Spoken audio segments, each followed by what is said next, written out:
अस्सलामु अलैकुम वरहमतुल्लाहि वबरकातुहू।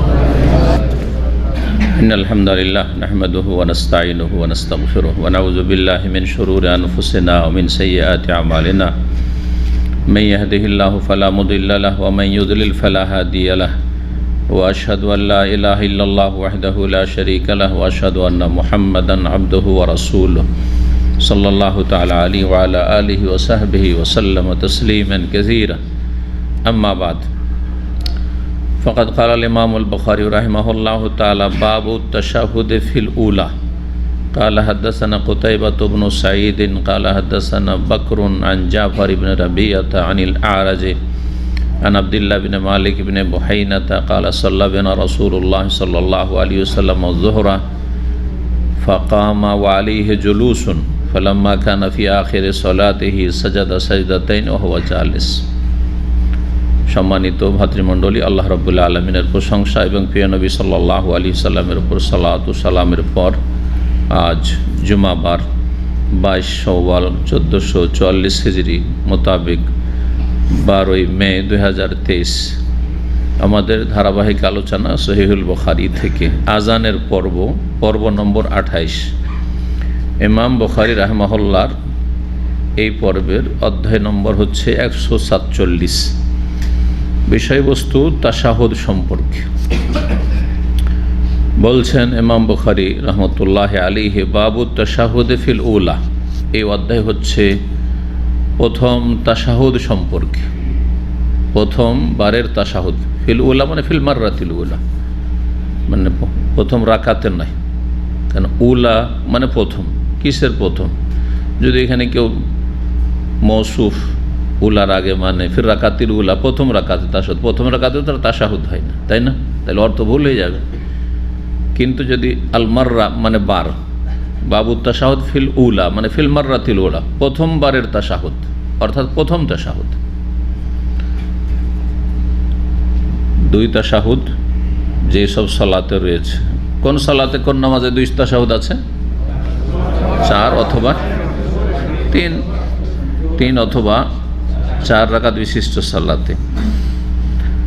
তো প্রথম তাশাহুদ সম্পর্কে বলছেন, প্রথম তাশাহুদ সম্পর্কে কি বলতে চাইছেন? যে প্রথম তাশাহুদ ফরজ না সুন্নাত না ওয়াজিব? ফরজ, ওয়াজিবটাও ফরজ, কিন্তু এখানে অনেকে সংশয় হয় যে আপনারা তো বলেন বা অধিকাংশ আইম্মায়ে কেরাম বলেছেন যে ফরজ ওয়াজিব পার্থক্য নয়, তো ফরজ যে বলে রুকন, এই জন্য ফরজ না বলে যদি রুকন বলা হয়, সালাতের ভিতরে যেসব কাজগুলি রয়েছে 3 ভাগে বিভক্ত। প্রথম হচ্ছে রুকন, যার সংখ্যা হচ্ছে 14টি, আর দ্বিতীয় হচ্ছে ওয়াজিবাত, আর এই 14 আর 8 সবগুলি হচ্ছে 22টি হচ্ছে কিন্তু ফরজ, মানে ফরজ ওয়াজিব পার্থক্য নেই। রুকন মানে পিলার, খুঁটি ধরেন, সেগুলিও ফরজ, আর যেগুলো ওয়াজিব সেগুলিও ফরজ। তো দ্বিতীয় প্রকার হয়ে গেল তাহলে ওয়াজিবাত, যার সংখ্যা 8টি। তাহলে 8 আর 14 কতটি? 22টি। আর তারপরে বাকি যত কথা আর কাজ আছে, বাচনিক ইবাদত অথবা আমলগত কর্মগত ইবাদত রয়েছে, সবগুলি হচ্ছে সুন্নাত, সবগুলি হচ্ছে সুন্নাত। এগুলি হচ্ছে সালাতের ভিতরে। এই 3 প্রকারের আমল হচ্ছে সালাতের ভিতরে, তাকবীরে তাহরিমা থেকে নিয়ে সালাম ফিরা পর্যন্ত। সালাতের আগে বেশ কিছু করণীয় রয়েছে যেগুলি আবশ্যক, সেগুলিও ফরজ। সেগুলির নাম কি? শর্ত। মাশাআল্লাহ, শর্ত আগেই পুরা করতে হয়। দুনিয়ার কোনো কাজের শর্ত হোক অথবা দিনের ইসলামের কোনো কাজ হোক, শর্তগুলি অগ্রিম পুরা করতে হয় কোনো কাজ করার আগেই। যেমন বিদেশে আসার কিছু শর্ত আছেন, সৌদি আরব এসেছেন, কিছু শর্ত পুরা করেননি, এটা সৌদি আরব ঢোকার সময় ঢোকার পরে করেছেন না আগেই করেছেন? সবগুলি আগে। শর্ত হচ্ছে পাসপোর্ট থাকতে হবে, ইন্টারন্যাশনাল। শর্ত হচ্ছে যে আপনার কাছে একটা ভিসা থাকতে হবে। তারপরে যদি শর্ত থাকে, অনেক জায়গায় অনেক দেশে শর্ত এনওসি, নো অবজেকশন সার্টিফিকেট, আপনার বিরুদ্ধে কোনো ক্লেম নাই তো, কেস টেস নাই তো, পুলিশ ক্লিয়ারেন্স নিতে হবে, পিসিসি বলা হয়, পুলিশ ক্লিয়ারেন্স সার্টিফিকেট, সেটা নিতে হবে, ইত্যাদি ইত্যাদি, তাই না? তারপরে আপনাকে বৈধভাবে ইমিগ্রেশন করে ঢুকতে হবে, হ্যাঁ। আর আসার পরে তখন এইখানে অবস্থানের জন্য যেসব কাজকর্ম সেগুলি পরে, একামা পরে, তাই না?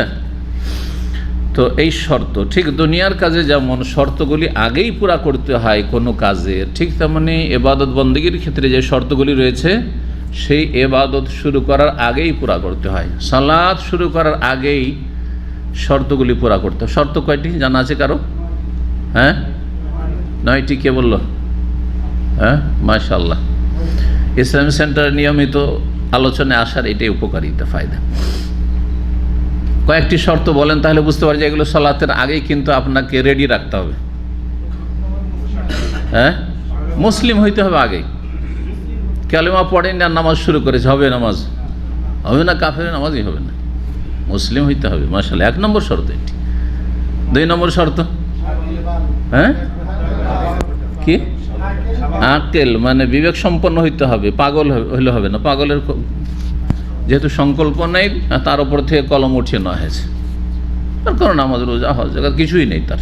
হ্যাঁ, তবে কোনো অন্যায় যদি করে, কোনো পাপ করে, অন্যায়, হ্যাঁ, মদ খাচ্ছে, তাহলে অবশ্যই বারণ করবেন, বা তাকে ধরে রাখবেন। কাউকে মারছে, তার উপরে জুলুম অত্যাচার করছে, ভাঙচুর করছে, তো বাধা দেবেন না। বলছি এর উপর থেকে কলম উঠিয়ে না, যে গুনাহ হবে না, সেই জন্য আপনার বাধা দেবেন না, বেঁধে রাখবেন, প্রয়োজনে বন্দি রাখবেন ওকে। কিন্তু তার গুনাহ নেই, কারণ তার সেন্স নেই, হ্যাঁ, কিছু বুঝেন না, তাহির জ্ঞান নেই, আকল হয়। তারপরে বালেগ, তাহলে নাবালকের নামাজ হবে না। ফরজ হওয়ার জন্য এটি শর্ত, বিশুদ্ধতা শুদ্ধ হওয়ার জন্য শর্ত নয়। তাহলে পার্থক্য আছে, কিছু শর্ত আছে যেগুলো ফরজ হওয়ার জন্য শর্ত, আর কিছু আছে যেগুলো হচ্ছে শুদ্ধ হওয়ার জন্য শর্ত। তাহলে শুদ্ধ হওয়ার জন্য শর্ত নয়, নাবালক 7 বছর 8 বছরের ছেলে নামাজ পড়ছে, নামাজ হচ্ছে, কিন্তু ফরজ নেই। হ্যাঁ, আর কোনো শর্ত? হ্যাঁ, পবিত্রতা, উজু, তকবীরে তাহরিমা দেওয়ার পরে উজু করলে হবে? আগেই উজু করে রেডি থাকতে হবে, শর্ত। আর কেবলামুখী হওয়া, কেবলামুখী, তকবীর দেওয়ার পরে কেবলামুখী হলে হবে, উত্তর দক্ষিণ পূর্ব দিকে মুখ করে আল্লাহু আকবার দিয়ে তারপরে সোজা কেবলামুখী হচ্ছেন, হবে নামাজ? আগেই কেবলামুখী হইতে হবে, তারপরে আল্লাহু আকবার। জি। আর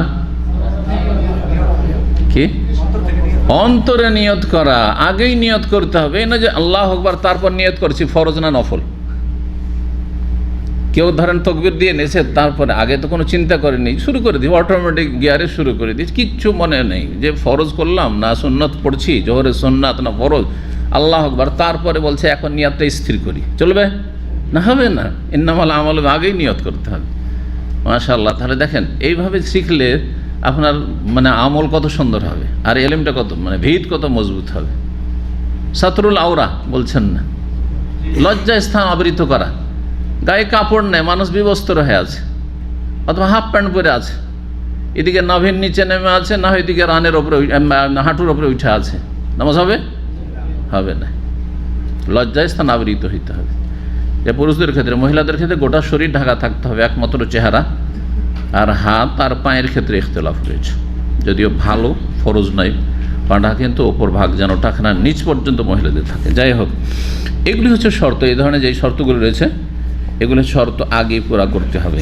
তো আশা করি নামাজ সম্পর্কে এই এলমগুলো, এই ধারণাগুলি থাকলে আপনি নামাজটা যখন পড়বেন তখন সহি শুদ্ধ, গুরুত্ব কোনটা আমার জন্য জরুরি, না নামাজ হয়নি, হবে না। ওযু নাই, নামাজ হয়নি, শরীরে কাপড় নাই, নামাজ হয়নি, কেবলামুখী হয়ে পড়েননি, হ্যাঁ, ইচ্ছা করে তাহলে নামাজ হয়নি। হ্যাঁ, ভুলের ক্ষেত্রে কিছু কিছু ছাড় রয়েছে।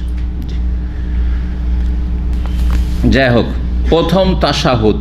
তাহলে এই যে নামাজের ভিতরে রুকুন 14টি, ওয়াজিব হচ্ছে 8টি, বাকিগুলি সুন্নাত। প্রথম তাশাহুদটি এই 3 শ্রেণীর ইবাদত বন্দেগীর কোন ক্যাটাগরিতে পড়ে? ওয়াজিব, অর্থাৎ যে 8টি রয়েছে তার একটি হচ্ছে ওয়াজিব। ওয়াজিবের ক্ষেত্রে শরীয়তের বিধান কি? ওয়াজিবের ক্ষেত্রে বিধান হচ্ছে ইচ্ছা করে ছেড়ে দিলে নামাজ হবে না, কিন্তু অনিচ্ছাকৃত ভুলবশত যদি ছুটে যায়, প্রথম তাশাহুদে ভুলে গেছে, উঠে গেছে, তাহলে নামাজ হয়ে যাবে, কিন্তু একটা বড় ধরনের সুন্নতের মতো ঘাটতি না, ওর চাইতে বড় ঘাটতি হয়ে গেছে, ত্রুটি হয়ে গেছে। সুতরাং এই ত্রুটি পূরণ করার জন্য কি করতে হবে? সহজ সিজদা। নামাজের ঘাটতি পূরণের জন্য সহজ সিজদা দিতে হবে। হজে ওমরায় গিয়ে যদি অজেব ছুটে যায় তাহলে ওমরা আর হজ হবে না এমন নয়, হয়ে যাবে, কিন্তু এই ঘাটতি পূরণের জন্য দাম দিতে হবে। কিন্তু সুন্নাত যদি ছুটে যায়, কেউ ওমরা করেছে তালবিয়া লাব্বাইকি পড়েনি, ওমরা করেছে হাজরা আসওয়াদে চুমাও দেয়নি, ইশারাও করেনি, আল্লাহ আকবার বলেন, ওমরা হবে না? কিন্তু কেউ চুল কাটেনি, ওমরা বাতিল নাই, কিন্তু ওমরাতে বড় ঘাটতি আছে, কি করতে হবে? দম দিতে হবে। তাহলে সুন্নত ছুটে গেলে দম দিতে হবে না, কিন্তু ওয়াজিব ছুটে গেলে দম দিতে হবে। রোকন কেউ তওয়াফই করেনি, অথবা তওয়াফ করেছে সাফা মারওয়া সাই করেনি, চলে এসছে, অনেকেই কিন্তু ওমরা করে আসছেন, তওয়াফ করার পরে আর তারপরে চুল কেটে নিয়েছে, চলে এসছে, সাফা মারওয়া সাই করেনি, বা উল্টো করে সাই করেছে, মারওয়া থেকে শুরু করেছে, ধরেন, তাহলে তার সাই হয়নি, ফরজি হয়নি, রোকন হয়নি, সুতরাং তার ওমরা হয়নি, পুনরায় তাকে ওমরা করতে হবে। জি, তো চলেন, প্রথম তাশাহুদ তাহলে ওয়াজিব, ইখতিলাফ রয়েছে। এই জন্য এর আগের অধ্যায় 146 নম্বর অধ্যায়ে ইমাম বুখারী বলছেন বাবু মাল্লাম ইয়ারাত তাশাহুদ ওয়াজিবান। এই অধ্যায় হচ্ছে এমন উলামায়ে কেরামদের মত সম্পর্কে যারা প্রথম তাশাহুদকে রুকন, ফরজ, ওয়াজিব বলছেন না। অধিকাংশ আইম্মায়ে কেরামগণের মত এটি যে প্রথম তাশাহুদ রুকন, ফরজ নয়, ফরজ নয়, আর সুন্নত নয়। তাহলে কি? এটি হচ্ছে ওয়াজিব। কিন্তু ইমাম বুখারীর উদ্দেশ্য হচ্ছে এখানে ওয়াজিব বলে ফরজ উদ্দেশ্য করা, এটি উদ্দেশ্য নেওয়া যেতে পারে। তাহলে উদ্দেশ্য তার যে ওয়াজিব বলছেন না মানে সেটিকে ফরজ, রুকন বলছেন না, অথবা রদ করতে চাইছেন এমন কিছু আলেমদের ওপর, সেই যুগের বা তার আগের, যারা প্রথম তাশাহুদকে সুন্নাত বলেছেন, তাদের সম্পর্কে যারা সুন্নাত বলছে, সুন্নাত না, সুন্নাত হলে কি করতেন না? সহজ সিজদা করতেন না। সুন্নতের ক্ষেত্রে সহজ সিজদা জরুরি না, ওয়াজিব নয়। কিন্তু ওলামারা বলেছেন যে সুন্নত ছুটে যায় আর সহজ সিজদা করে তো ভালো, মুস্তাহাব, সেটাও ব্যক্তিগত মত। নবী সাল্লাল্লাহু আলাইহি ওয়াসাল্লাম থেকে এমন কোনো প্রমাণ নাই যে কোনো জায়গায় সুন্নত ছুটে যাওয়ার জন্য বা সাহাবাই কেন সুন্নত ছুটে গেলে সহজ সিজদা করেছেন। এটি এইগুলোকে ইজতিহাদি ফতোয়া বলা যেতে পারে। জি, কিন্তু দলিলবিহীন, একেবারে ভিত্তিহীন বিদআত চালু রাখবে না, এটা ইজতিহাদি মাসলা না, এটা শিথিলতা, গাফিলতি দিন পালনের ক্ষেত্রে, সুন্নতে পাবন্দির ক্ষেত্রে। তো চলেন হাদিস দেখি আমরা। আব্দুল্লাহ বিন মালিক ইবনে বুহাইনা সাহাবী বর্ণনা করছেন, কালা, তিনি বলেন, সাল্লা বিনা রাসূলুল্লাহ সাল্লাল্লাহু আলাইহি ওয়াসাল্লাম যোহরা, আমাদেরকে রাসূলুল্লাহ সাল্লাল্লাহু আলাইহি ওয়াসাল্লাম যোহরের সালাত পড়ালেন, যোহরের নামাজ পড়ালেন, ইমামতি করলেন। ফাকামা, দাঁড়িয়ে গেলেন, ওয়ালিহে জুলুসুন, অথচ তার করণীয় ছিল বসা, অর্থাৎ তাশাহুদে বসতে হইতো 2 রাকাত পড়ে, কি করলেন? না বসে দাঁড়িয়ে গেলেন। বসতে হইতো, তিনি দাঁড়িয়ে গেলেন। তাই নবী সাল্লাল্লাহু আলাইহি সাল্লামেরও সাহু হয়েছে। সাহু মানে ভ্রম হয়ে যাওয়া, ইচ্ছা করে ভুল নয়, অনিচ্ছাকৃত, বেখেয়াল হয়ে যাওয়া। সাহু, সাহায়াসু মানে হচ্ছে ভ্রম হয়ে যাওয়া, বেখেয়াল হয়ে কোনো কিছু ভুলে যাওয়া। ফালাম্মা কানাফি আখির সালাত, এই ক্ষেত্রে শরীয়তের বিধান হচ্ছে যে যখন প্রথম তাশাহুদ থেকে উঠে যাচ্ছেন কেউ, আর আধা আধি উঠেছেন, পুরো সোজা দাঁড়াননি, মনে পড়ে গেল, অথবা কেউ কি করে দিল, সতর্ক করে দিল, সুবহানাল্লাহ, সতর্ক কি দিয়ে করতে হবে? আর তাসবিহ লির রাজাল, পুরুষরা সুবহানাল্লাহ বললে, আর মহিলারা তাসফিক, হাতের তালি দিয়ে, এইভাবে। আর তালি যেহেতু অমুসলিমদের তালি হচ্ছে এতে বেশি আওয়াজ হয়, এটা বাদ্যযন্ত্রের সাথে সাদৃশ্যতা থাকে, যেন ওলামারা বলেছেন এইভাবে দেবেন মহিলারা। কিন্তু আমাদের সমাজে প্রচলিত একটি বিদআত রয়েছে এই ক্ষেত্রে, সেটা হচ্ছে সুবহানাল্লাহ না বলে আল্লাহু আকবার। বেদাত না, কোনো একটা হাদিস আছে? তাহলে ফিরে আসেন এইসব বেদাত থেকে, কুসংস্কার থেকে। ভিত্তিহীন আমল কেন করবেন? হয় দলিল পেশ করেন, আর না থাকলে ফিরে আসেন আল্লাহর হস্তে। আতিউল্লাহ ওয়া আতিউর, আল্লাহকে মানো, রসুলকে মানো, কোরআন এবং হাদিসের দিকে ফিরে আসো। গোঁড়ামি কেন? বাপদাদার ধর্ম পালন করে জান্নাত পাওয়া যাবে? রাসূলুল্লাহ সাল্লাল্লাহু আলাইহি ওয়াসাল্লামের দিন পালন করতে তাহলে জান্নাত পাওয়া যাবে। যদি পুরো দাঁড়িয়ে গেছেন, সোজা হয়ে গেছেন ইমাম সাহেব, বিশেষ করে জলসা ইস্তেরাহাত যারা করেন না তারা তো সিজদা থেকে উঠে দাঁড়িয়ে সোজা হয়ে গেছে। তকবীর তকবীর বলছি আবার সুবহানাল্লাহ বলার আগে অথবা তার মনে পড়ার আগে সোজা দাঁড়িয়ে যাওয়ার পরে মনে হয়, দাঁড়িয়ে গিয়ে মনে হচ্ছে যে আরে আমি তো আত্মায়াত পড়লাম না, ফিরে যাবে না ফিরবে না? আর ফিরবে না। তাই করেছেন নবী সাল্লাল্লাহু আলাইহি ওয়াসাল্লাম। নবী সাল্লাল্লাহু আলাইহি ওয়াসাল্লামকে হয়তো সুবহানাল্লাহ বলা হয়েছে, কিন্তু তিনি দেখছেন যে পুরো আমি দাঁড়িয়ে গেছি। পরে যখন বুঝতে পেরেছেন, জানতে পেরেছেন হ্যাঁ তসবির মাধ্যমে যে আমার আত্মায়াত ছুটে গেল অথবা মনে পড়েছে, সাজাদাতাইন, দুই সিজদা করলেন। ওয়াহুয়া জালিসুন, বসে বসে। সংক্ষেপ করে কখন দুই সিজদা করলেন? হ্যাঁ সালাতটা পুরা করার পরে। তার মানে 4 রাকাত পড়ে নিয়ে সালাম ফিরলেন না, কি করলেন?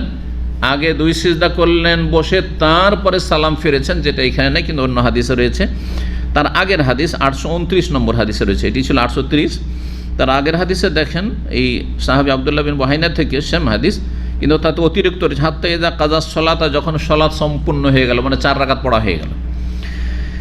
ওয়ান্তাযারান নাসু তাসলিমাহু, লোকের অপেক্ষা করছে যে এখন সালাম ফিরবেন, 4 রাকাত পড়া হয়ে গেছে, সালাম ফিরবেন নবী সাল্লাল্লাহু আলাইহি ওয়াসাল্লাম। কাব্বারা, তখন তাকবীর দিলেন। তাহলে সহসিজদার জন্য কি করতে হবে? তাকবীর দিতে হবে। ওয়াহুয়া বসে বসে তাকবীর দেন। ফাসাজাদা সাজদাতাইন, দুই সিজদা করলেন। কাবলা ইউসাল্লিমা, সালাম ফিরার আগেই, দুই সালাম ফিরার আগেই দুই সিজদা করলেন। সুম্মা সাল্লামা, তারপরে সালাম ফিরলেন। আত্তাহিয়াত পড়লেন? আর আত্তাহিয়াত পড়লেন না কিন্তু। এই জন্য সহসিজদার পরে আত্তাহিয়াত পড়াও ভুল, একটি ভুল। আর একটি ভুল হচ্ছে যে দুই সালামের মাঝখানে সহসিজদা করে, এই দুটি ভুল। যেই ভুলটি আমাদের দেশের প্রচলিত মযহাবের অনুসারীরা অন্ধ অনুসরণে করে থাকে, হাদিসের খেলাফ, নবী সাল্লাল্লাহু আলাইহি ওয়াসাল্লামের খেলাফ। কথা বুঝতে পেরেছেন? জি হ্যাঁ। দেখেন প্রচলিত মযহাব আর ইমামদের মযহাবে দুটোতে আবার পার্থক্য আছে। অনেক মাসাইলে, বরং অধিকাংশ মাসাইলে দেখা যাচ্ছে প্রচলিত আমল একরকম, অথচ ইমাম সাহেব আবু হানিফা, শাফি, মালিক, আহমদের এইরকম আমলই ছিল না, ব্যাস চলছে। যেমন জায়নামাজের দোয়া পড়া, নিয়ত পড়া, আবু হানিফা থেকে প্রমাণ করতে পারবেন? কিয়ামত পর্যন্ত সময় দেওয়া হলো, প্রমাণ করতে পারবেন? তাহলে এগুলো হচ্ছে প্রচলিত হানাফি মযহাব, আবু হানিফার হানাফি মযহাব নাই। কথা বোঝা গেছে? তারপরে আর এক ধাপ আগে বেড়ে যদি বুঝেন, ইমাম আবু হানিফা, শাফি, মালিক, আহমদ তারা ইজতিহাদ করে, তারাও আইম্মা ছিলেন, বড় বড় ওলামা ছিলেন, তারা ফতোয়া দেওয়ার পরে আবার তারা নিজের মুক্তির রাস্তা পরিষ্কার রেখেছেন। কি লিখেছেন? যে আমরা যেন আল্লাহর কাছে ধরা না খাই। কি বলেছেন? এজা সাহাল হাদিস মযহাবি, সহি হাদিস পেয়ে গেলে ওটাই আমার মযহাব, কিন্তু আমার ফতোয়া বাদ দিও তখন। শুধু তাই নয়, ইমাম আবু হানিফা রাহিমাহুল্লাহকে জিজ্ঞাসা করা হয় যে আপনার যে সব মতামত, তার খেলাফ, তার বিপরীত যে রাসূলুল্লাহ সাল্লাল্লাহু আলাইহি ওয়াসাল্লামের হাদিস পেয়ে যায়, এজা কুলতা কাওলান, আপনি যদি কোনো কথা বলেন, হ্যাঁ, ওয়া কাওলু রাসূলিল্লাহ ইউখালিফুহু, রাসূলুল্লাহ সাল্লাল্লাহু কথা যদি তার বিপরীত হয়, কোনটা নেব? কারণ উতরুকু কাওলি লিকাওলি রাসূলিল্লাহ সাল্লাল্লাহু আলাইহি ওয়াসাল্লাম, আমার কথাকে রাসূলুল্লাহ সাল্লাল্লাহু আলাইহি কথার সামনে ছেড়ে ফেলে, হ্যাঁ ছেড়ে দিও। জি, উতরুকু ছেড়ে দিও। অন্য রিওয়ায়াতে রয়েছে যে সেটাকে দেওয়ালে ছুঁড়ে মারি আমার কথাকে, কোনো মূল্য না আমার কথা নবী সাল্লাল্লাহু আলাইহি ওয়াসাল্লামের সামনে। তারপর জিজ্ঞাসা করা, ইজা কুলতা কাওলান ওয়া কাওলু সাহাবাতি ইউখালিফু, আপনি একটি কথা বলেছেন, সাহাবায়ে কেরামদের মত ভিন্ন, হ্যাঁ তাহলে কোনটা নেব? সাহাবীদের কথা নেব না আপনার কথা? বলছে উতরুকু কাওলি সাহাবা, আমার কথাকে সাহাবায়ে কেরামদের কথার সামনে হ্যাঁ ছেড়ে দিও, ছুঁড়ে ফেলিও। ফাজরিবু বিহা আরদাল হায়াত, দেওয়ালে ছুঁড়ে মারি না, অন্য রিওয়ায়াতে রয়েছে। এগুলি ইমাম আবু হানিফার উক্তি, শাফির উক্তি, মালিক, সবাই বলেছেন এই কথা। তার মানে তারা কিন্তু মুক্ত হয়ে গেছেন। ফাঁসবেন অন্ধ ভক্তরা, ওনারা ফাঁসবেন না। জি, যেমন আমি যদি ভুল করি, আর তারপরে সব সময় আমি বলছি কোরআন সুন্নাহ মানবেন, কোরআন শুনবেন, কারো অন্ধ অনুসরণ করবেন না। তারপরে যদি কেউ আমার অন্ধ অনুসরণ করে, তাহলে আমি মুক্তি পেয়ে যাব, ফেঁসে যাবেন অন্ধ ভক্তরা। কথা বোঝা গেছে? সবসময় সবার ক্ষেত্রে এটা। তারপরে যখন জিজ্ঞাসা করা হয়, ইজা কুলতা কাওলান ওয়া কাওলু তাবি ইউখালিফুহু, আপনি যদি কোনো কথা বলেন আর তাবেঈর কথা যদি আপনার কথার বিপরীত, সাইদ ইবনে মুসাইয়্যিব, ইমাম জোহরি, হাসান বাসরি, মুহাম্মদ ইবনে সিরিন, তাদের কথা যদি আপনার কথার খেলাফ হয়, তখন বলেছে হুম রিজাল ওয়া নাহনু রিজাল, ওরাও মানুষ আমরাও মানুষ, মানে আমারও ভুল হইতে পারে যেমন মানুষ হিসেবে, তাদেরও ভুল হইতে পারে। সুতরাং তখন অন্ধভাবে আমার কথাও নেবে না, তাদের কথা অন্ধভাবে নেবে না, তাদের কথাকে আমার প্রাধান্য দেওয়া যাবে না। তখন দেখতে হবে যে কোনটা তখন অন্ধ তকলিদ করি কথা উদ্দেশ্য তখন কোনটা কোরআন সুন্নাহর কাছাকাছি জাস্টিফাই করার চেষ্টা করবে, জি, বিবেচনা করবে। সেটা যাদের যোগ্যতা আছে তারা করবে, আর যাদের যোগ্যতা নেই, যাদের যোগ্যতা আছে আর আপনার আস্থা আছে তাদের অনুসরণ করবেন, জি। তাকে গবেষণা আর ভিত্তিতে আপনি আমল করবেন, জি। তো এই ছিল প্রথম তাশাহুদের বিষয়টি। তারপরে 148 নম্বর অধ্যায়ে বলছেন ইমাম বুখারী রাহিমাহুল্লাহ, বাবু তাশাহুদ ফিল আখিরা। এই তাশাহুদ হচ্ছে শেষ বারের তাশাহুদ, মানে শেষ তাশাহুদ সম্পর্কে।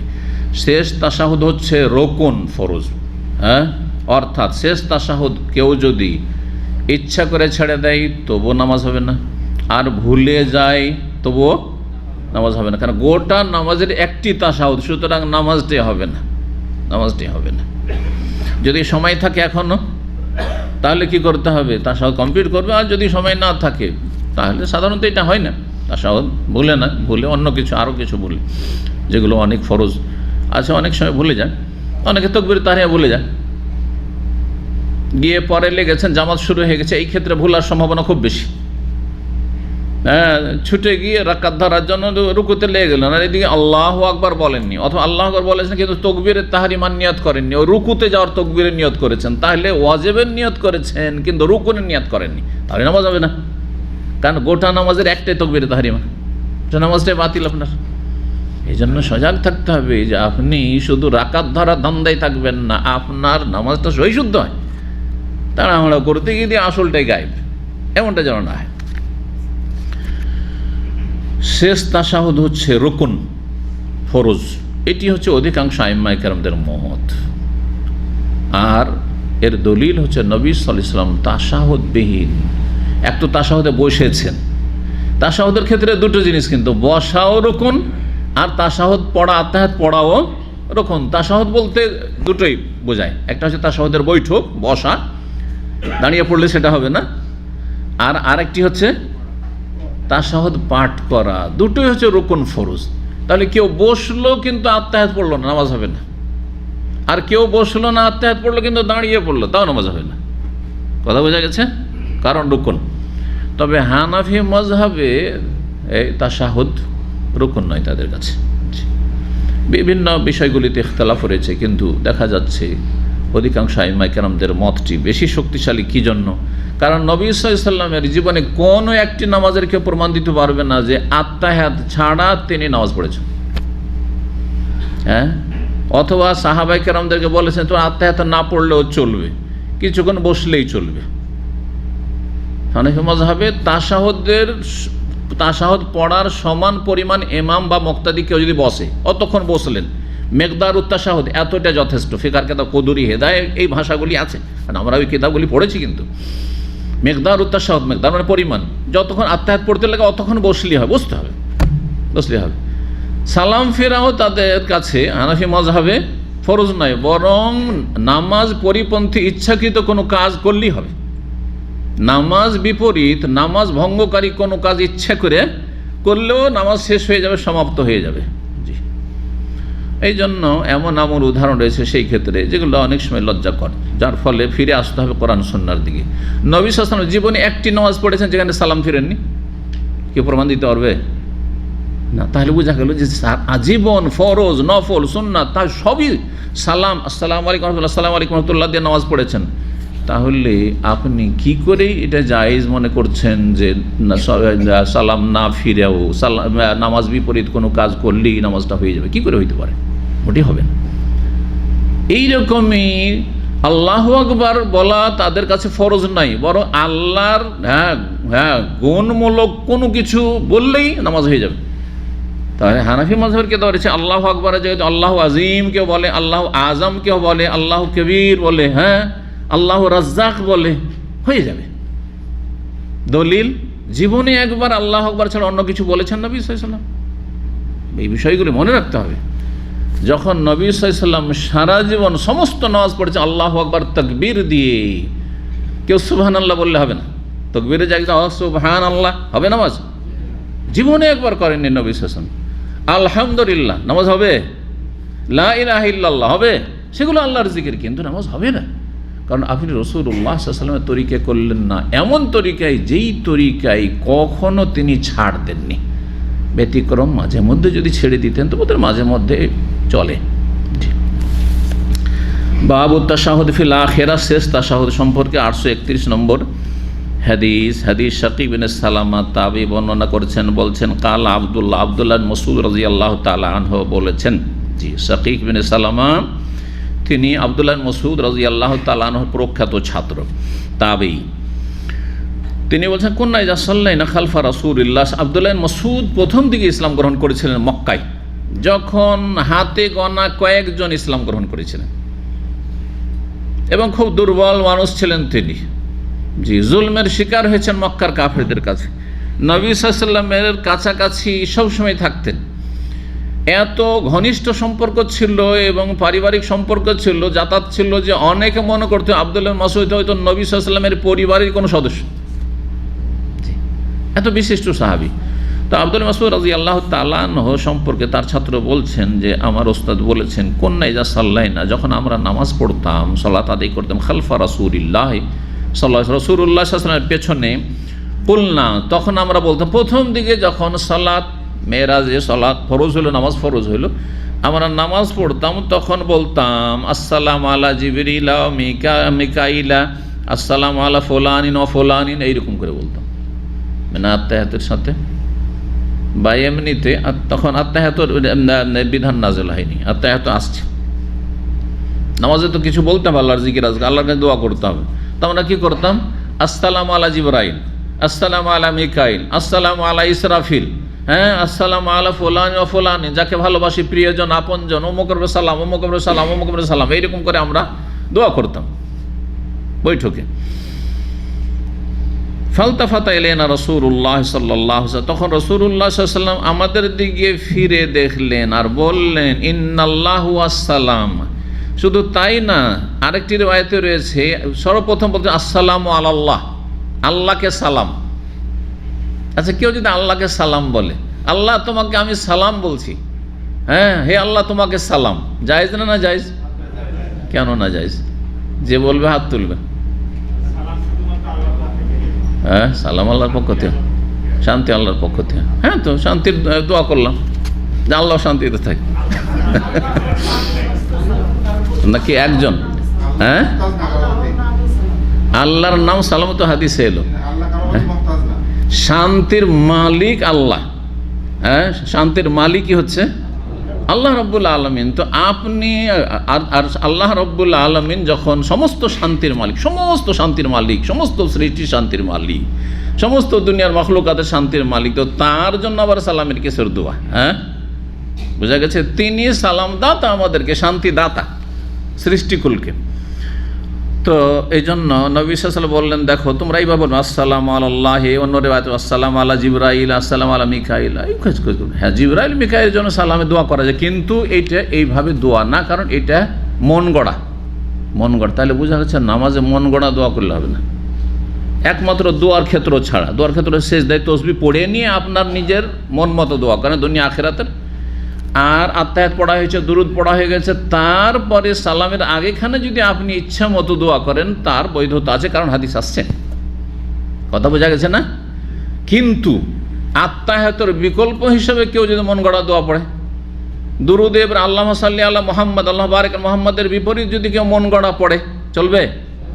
মন গড়াও চলবে না, আর নিজের বানানোও চলবে না, যতই সুন্দর আরবি দিয়ে বানান আপনি, আর নিজের ভাষাতেও চলবে না। নিজের ভাষাতে দুরুদ পড়লে চলবে? হে আল্লাহ তুমি রহমত বর্ষণ করো মুহাম্মদ সাল্লাল্লাহু আলাইহি ওয়াসাল্লামের ওপর, কেউ যদি তরজমাটা পড়ে আল্লাহুম্মা সাল্লি আলা মুহাম্মদ, আল্লাহ বারিক আলা মুহাম্মদ, হবে? নামাজ হবে না। এগুলো তাআব্বুদ, ইবাদত, মনে রাখতে হবে। সালাতের ভিতরে নিজের ভাষায় দোয়া করা যায় মানে এই নয় যে সব করা যায়। কোনটা করা যাবে? যেখানে শুধু সুযোগ আছে, সেটা শুধু দুটো ক্ষেত্র। তসবিহ সুবহান রাব্বিয়াল আলা কেউ যদি বাংলায় বলে, হবে? মহান রবের তসবিহ করছি, হবে না? হবে না, মোটে আরবিতেই পড়তে হবে। সূরা ফাতিহা কেউ যদি বাংলা, উর্দু, ইংলিশে পড়ে, হবে? মোটেই হবে না। তাকবীরে তাহরিমা, আল্লাহ সবচেয়ে বড়, আল্লাহ মহান, হবে না? হবে না নামাজ। কথা বোঝা গেছে? কারণ এগুলো হচ্ছে তাআব্বুদ, ইবাদতগত বিষয়। যেইভাবে এসেছে সেইভাবে আপনাকে আদায় করতে হবে। তারপর অতিরিক্ত আপনার যেখানে পারমিশন আছে আর আপনি আরবি জানছেন না, পারলে কোরআন এবং হাদিসের দোয়াগুলি দিয়ে ক্ষান্ত হন, ওতেই চাওয়া পাওয়া আছে, অনেক যথেষ্ট আছে। আর তাতেও যদি না হয় যে আমি আমার কোনো বালা মুসিবতের জন্য বা কল্যাণের জন্য আমি কিছু চাইবো, তো নিজের ভাষায় তখন অবকাশ আছে, সেটাও সুন্নত নফলে সীমিত রাখলে, তাহাজ্জুদে এগুলোতে সীমিত রাখলে বেশি ভালো, যেমন অনেকে বলেছেন। আর তারপরেও কেউ যদি ফরজে করে তো নাজায়েজের কোনো দলিল নেই, কারণ আপনি কার সাথে কথা বলছেন? আল্লাহর সাথে। আল্লাহর সাথে কথা বলার জন্য ভাষার প্রয়োজন হয়। কিন্তু যেগুলো মাসুর, নবী সাল্লাল্লাহু আলাইহি সাল্লামের সুন্নতি দোয়া, সেগুলির খেয়াল রেখে কেউ আল্লাহ নিজালাম তো নাসি মোটে মুখস্থ করবে না সারা জীবন, কেউ আল্লাহ আউযুবিন আযাবিল কবরে মুখস্থ করবে না, আর বাংলা দিয়ে সারবে না, বলবে যে না ঠিক হবে না, এটা মুখস্থ করো। দুনিয়ার অনেক কিছু শিখে নিলে আর এই দোয়াগুলি মুখস্থ হইল না। অনেকে বলে, আমাকে কিছুদিন আগে ভাই জিজ্ঞেস করছে যে জানাজার দোয়া আল্লাহ মাগফির হাইয়ানা মাইয়াতানা মুখস্থ নাই, তো আমি কি ওটা বাংলায় বললে হবে? না, হবে না, কারণ এটি হচ্ছে মাসুর দোয়া, আপনাকে মুখস্থ করতে হবে। কমপক্ষে আল্লাহ মাগফির হাইয়ানা মাইয়াতানা শাহিদানা, এটা কি করতে হবে? মুখস্থ করতে হবে। তারপরে অতিরিক্ত দোয়া সেটা ভিন্ন বিষয়। কিন্তু আপনি কিছুই করবেন না, আপনি মুখস্থ, অথচ দুনিয়ার অনেক কিছু মুখস্থ করতে পারছেন বুড়ো হওয়ার পরেও, কেন পারবেন না? আপনার তাহলে গাফিলতি, উদাসীনতা। আপনি দিনের ক্ষেত্রে আগ্রহী না, দুনিয়ার ক্ষেত্রে আগ্রহী আপনি। আল্লাহ তৌফিক দান করুন। তো যখন এইভাবে সাহাবীরা কেউ কেউ প্রথম দিকে বলতেন, নতুন নতুন মুসলমান হয়েছেন, যেটা ভালো লাগছে করেছেন, হয়তো আত্মাহাতের বিধান হয়তো এসেছে। আত্মাহাতের বিধান কেন? অনেকে বলছে এটা মেরাজ থেকে নবী সাল্লাল্লাহু আলাইহি ওয়াসাল্লামের কাছে, দলিল এই ক্ষেত্রে যদিও শক্তিশালী নয়, কিন্তু আসল হচ্ছে যে যখনই সলাৎ ফরজ হয়েছে তখনই আত্মাহাত শেখানো হয়েছে, দুরূদ ইব্রাহিম শেখানো হয়েছে নবী সাল্লাল্লাহু আলাইহি ওয়াসাল্লামকে। কিন্তু অনেক সাহাবায়ে কেরাম জানতে পারেননি, জানেননি, হয়তো নতুন ইসলাম গ্রহণ করেছেন অথবা দূরে থেকেছেন, মদিনা থেকে দূরে। সমস্ত দার্সে আসার সময় সবাই কি একই ক্যাটাগরি এখানে আপনারা? ওই রকমও সেই যুগেও ছিল। যেমন এইখানেও কিছু আছে নিয়মিত সমস্ত আলোচনায় আসছেন, কেউ আবার সপ্তাহে একদিন, কেউ মাসে, 6 মাসে, 1 বছরও একদিন, ঠিক কিনা? কারো কর্মব্যস্ততা আপনার ডিউটি থেকে কোনো রকমের সুযোগই নেই আসার। ওই রকম সেই যুগেও মানুষ ছিল, মানুষ, তারা দুনিয়া করতে হয়েছে, তাদের দূরেই থাকে, আসতে পারে না, জি, ইত্যাদি। তো এইভাবে মন গড়া তারা বলতেন আসসালামু আল্লাহ, আসসালাম আলা জিবরাইল ওয়া মিকাইল ওয়া ইসরাফিল, এভাবে বলতেন। তখন আসসালাম আলা ফুলান ওয়া ফুলানি, রাসূলুল্লাহ সাল্লাল্লাহু আলাইহি ওয়াসাল্লাম তাকিয়ে দেখলেন, সালাম ফেরার পরে তাকিয়ে দেখলেন, বললেন ইন্নাল্লাহ ওয়াসসালাম, আল্লাহ তো হচ্ছেন আসসালাম, মানে সমস্ত শান্তির মালিক। আসসালাম মানে যিনি সমস্ত শান্তির মালিক, তার পক্ষ থেকে শান্তি আসে। ফায়জা সাল্লাহ আহাদুকুম, সুতরাং তোমাদের যে কোনো ব্যক্তি যখন সলাত আদায় করবে তখন এইভাবে না বলে এইভাবে বলবে। কি বলবে? ফালিয়াকুল, বলবে আত্তাহিয়াতুলিল্লাহ ওয়াসসালাওয়াতু ওয়াত-তাইয়্যিবাতু ওয়াসসালামু আলাইকা আইয়ুহান নবী ওয়া রাহমাতুল্লাহি ওয়া বারাকাতুহু ওয়াসসালামু আলাইনা ওয়া আলা ইবাদিল্লাহিস সালিহিন। তারপরে বলবে আশহাদু আল্লা ইলাহা ইল্লাল্লাহ ওয়া আশহাদু আন্না মুহাম্মাদান আবদুহু ওয়া রাসূলুহু। কোন কোন রিওয়ায়াতে ওয়া আশহাদু আন্না মুহাম্মাদান রাসূলুল্লাহ আছে, সুতরাং সেটাও কেউ বললে চলবে। তবে এটাই বেশি প্রসিদ্ধ যেটা এখানে এসছে, ওয়া আশহাদু আন্না মুহাম্মাদান আবদুহু ওয়া রাসূলুহু। জি, তো এই হচ্ছে আত্তাহিয়াত। এর নাম কি? তাশাহুদ। এর নাম তাশাহুদ কেন? নামকরণের কারণ কি? যদি আপনাকে কেউ জিজ্ঞাসা করে যে তাশাহুদ কেন বলছেন, তো কি বলবেন? এতে সাক্ষ্য প্রদান করছেন যে আশহাদু আল্লা ইলাহা ইল্লাল্লাহ, দুটো সাক্ষ্য প্রদান, আল্লাহর ওয়াহদানিয়ত একত্বের সাক্ষী দিচ্ছেন আর নবী সাল্লাল্লাহু আলাইহি ওয়াসাল্লামের রিসালাতের সাক্ষ্য দিচ্ছেন। আশহাদু আল্লা ইলাহা ইল্লাল্লাহ, সাক্ষী দিচ্ছি যে আল্লাহ ছাড়া কোনো সত্য মাবুদ নেই, তাওহীদের ঘোষণা। ওয়া আশহাদু, আরও সাক্ষ্য প্রদান করছি যে আন্না মুহাম্মাদান, যে মুহাম্মদ সাল্লাল্লাহু আলাইহি ওয়াসাল্লাম আল্লাহর বান্দা এবং তার রাসূল, রিসালাতে তার সাক্ষী দিচ্ছেন, এবং রিসালাতের সাথে তার আল্লাহর গোলাম তিনি, এরও সাক্ষী দিচ্ছেন, যাতে করে তার সম্পর্কে অতিরঞ্জন বাড়াবাড়িও না হয়ে যায় আর মানহানিও না হয়ে যায়। নবী সাল্লাল্লাহু আলাইহি ওয়াসাল্লামকে আবদুহু ওয়া রাসূলুহু কেন বলা হয়েছে? এটা রহস্য বললাম, কেউ বলতে পারে? আবদুহু না বলে শুধু যদি রাসূল, ওয়া আশহাদু আন্না মুহাম্মাদার রাসূলুহু, ওয়া আশহাদু আন্না মুহাম্মাদার রাসূলুল্লাহ, আর আবদুহু ওয়া রাসূলুহু, কেন আবদুহু বলা হইল? একজন আল্লাহর বান্দা, তো কেন, দরকারটা কি? হ্যাঁ, আমি বললাম না যে এখানে বাড়াবাড়ি আর ছাড়াছাড়ির মাঝখানে নবী সাল্লাল্লাহু আলাইহি ওয়াসাল্লামের যে মর্যাদা রয়েছে তা পরিষ্কার করা হয়েছে। কথা বোঝা গেছে? রাসূলুহু, শুধু রাসূলুহু। তখন কারো ধারণা হতে পারে তিনি যখন আল্লাহর রাসূল, তো তিনার এমন অসাধারণ ক্ষমতা আছে, তিনি জান্নাতের মালিক, জাহান্নামের মালিক, সুখের মালিক, দুঃখের মালিক, দাতা, দিতে পারেন, যেমন বেরেলবিদের আকীদা। হ্যাঁ, তাই না? বেরেলবি মাজার পূজারীদের আকীদা সেটাই, যে নবী আলিমুল গায়েব, নবী হাজির নাজির, নবী মুখতারিকুল, সমস্ত কিছুর মালিক। হ্যাঁ, দো জাহানের বাদশাহ, আমাদের দেশে বক্তাদের একটা কথা, দো জাহানের বাদশাহ, সব কিছুর মালিক তিনি। যাকে ইচ্ছা ছেলে দেবেন, যাকে ইচ্ছা মেয়ে দেবেন, যাকে ইচ্ছা কিছুই দেবেন না, তো নিজের জন্য কেন রাখতে পারলেন না? যখন যাকে ইচ্ছা দিতে পারেন, তো নিজের ছেলেগুলিকে রক্ষা করে না কেন রাখতে পারলেন না? চোখের সামনে সব মারা গেল বাল্য জীবনে। কোন বাপ চায় না যে আমার একটা ছেলে থাক? হ্যাঁ, কেউ চাইবে যে আমার 10টা ছেলে যে একটা মরে যাক? মোটেই চাইবে না। স্পষ্ট আল্লাহর তৌহিদকে স্পষ্ট করে দেওয়া হয়েছে সিরাতুন নবী, নবীর জীবনীর মাধ্যমে।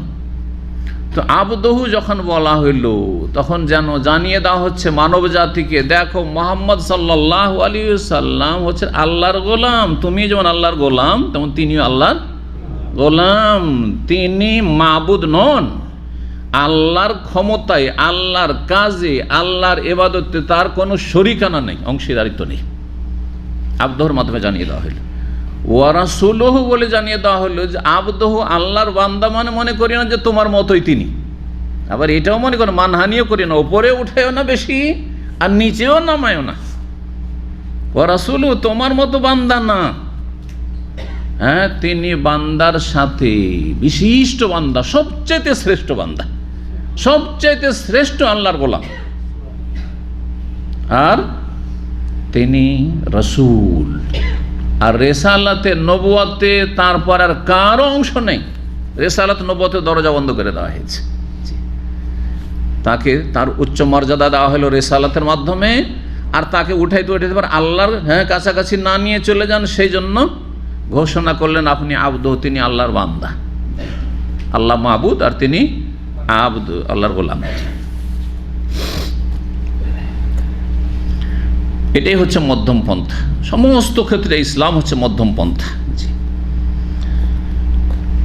যারা নাস্তিক, যারা বেদিন, তারা রাসূলুল্লাহ সাল্লাল্লাহু আলাইহি ওয়াসাল্লাম মানহানি করে, কারণ তাদের কাছে কোনো মূল্য নেই। তাদের আদর্শ কাফের, অসৎ লোকেরা, পাপীরা, তাদের আদর্শ মুহাম্মদ সাল্লাল্লাহু আলাইহি ওয়াসাল্লাম নন। হ্যাঁ, আবার যারা মুশরিক, ধর্মের ক্ষেত্রে বাড়াবাড়ি করে নবীকে, নবীর যেগুলো হক নয়, ক্ষমতা নয়, সেগুলি বলেছে, যেমন বেরেলবিরা, এইরকমের শিয়া রাফেজিরা। তো তারা কি করেছে?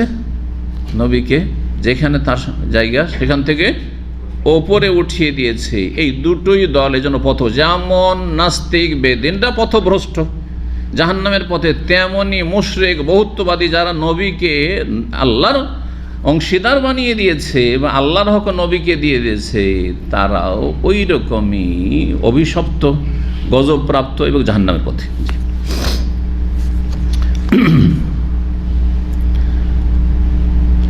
এই আত্তাহিয়াতু লিল্লাহ ওয়াসসালাওয়াতু ওয়াত-তাইয়্যিবাতু, মানে আত্তাহিয়াতু লিল্লাহি ওয়াসসালাওয়াতু লিল্লাহি ওয়াত-তাইয়্যিবাতু লিল্লাহি, এইরকম আসলে ছিল।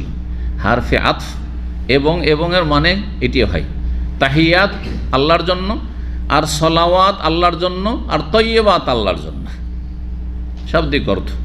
এখন তাহিয়াত মানে কি, সলাওয়াত মানে কি, আর তৈয়বাত মানে কি, মানে এই সব শব্দগুলি থেকে কি উদ্দেশ্য করা হয়েছে?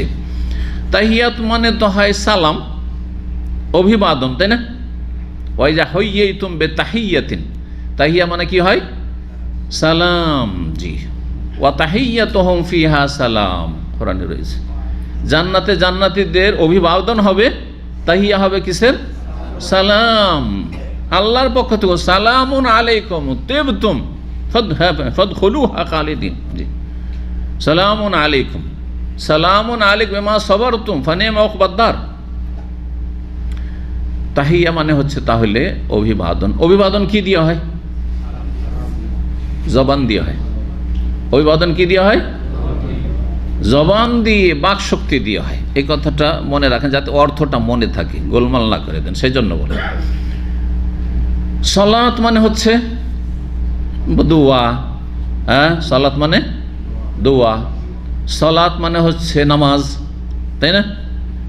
আর সলাতের দোয়া করলে যেমন জবান দিয়ে দোয়া করতে হয়, তেমনি তার সাথে হাত উঠিও হয়। তারপরে আপনার কলবের, দেখেন দোয়াতে কিন্তু সব রকম ইবাদত রয়েছে।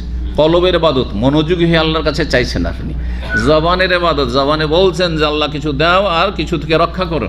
আর তার সাথে অঙ্গ প্রত্যঙ্গের ইবাদত, অঙ্গ প্রত্যঙ্গের ইবাদত, আপনার শরীর, গোটা দেহ বিনয়ী, অন্তরে খুশু, আল্লাহর ভয়ভীতি, একগ্রতা, আর তার সাথে প্রয়োজনে হাত উঠিয়ে দোয়া করা, যেখানে অবকাশ আছে সেখানে এইভাবে দোয়া করা। তাহলে দেখেন দোয়া কত গুরুত্বপূর্ণ ইবাদত, যে তাতে সব রকমের ইবাদত রয়েছে। বাচনিক ইবাদত রয়েছে, কালবি হৃদয়ের ইবাদত রয়েছে, আর অঙ্গ প্রত্যঙ্গের ইবাদত রয়েছে।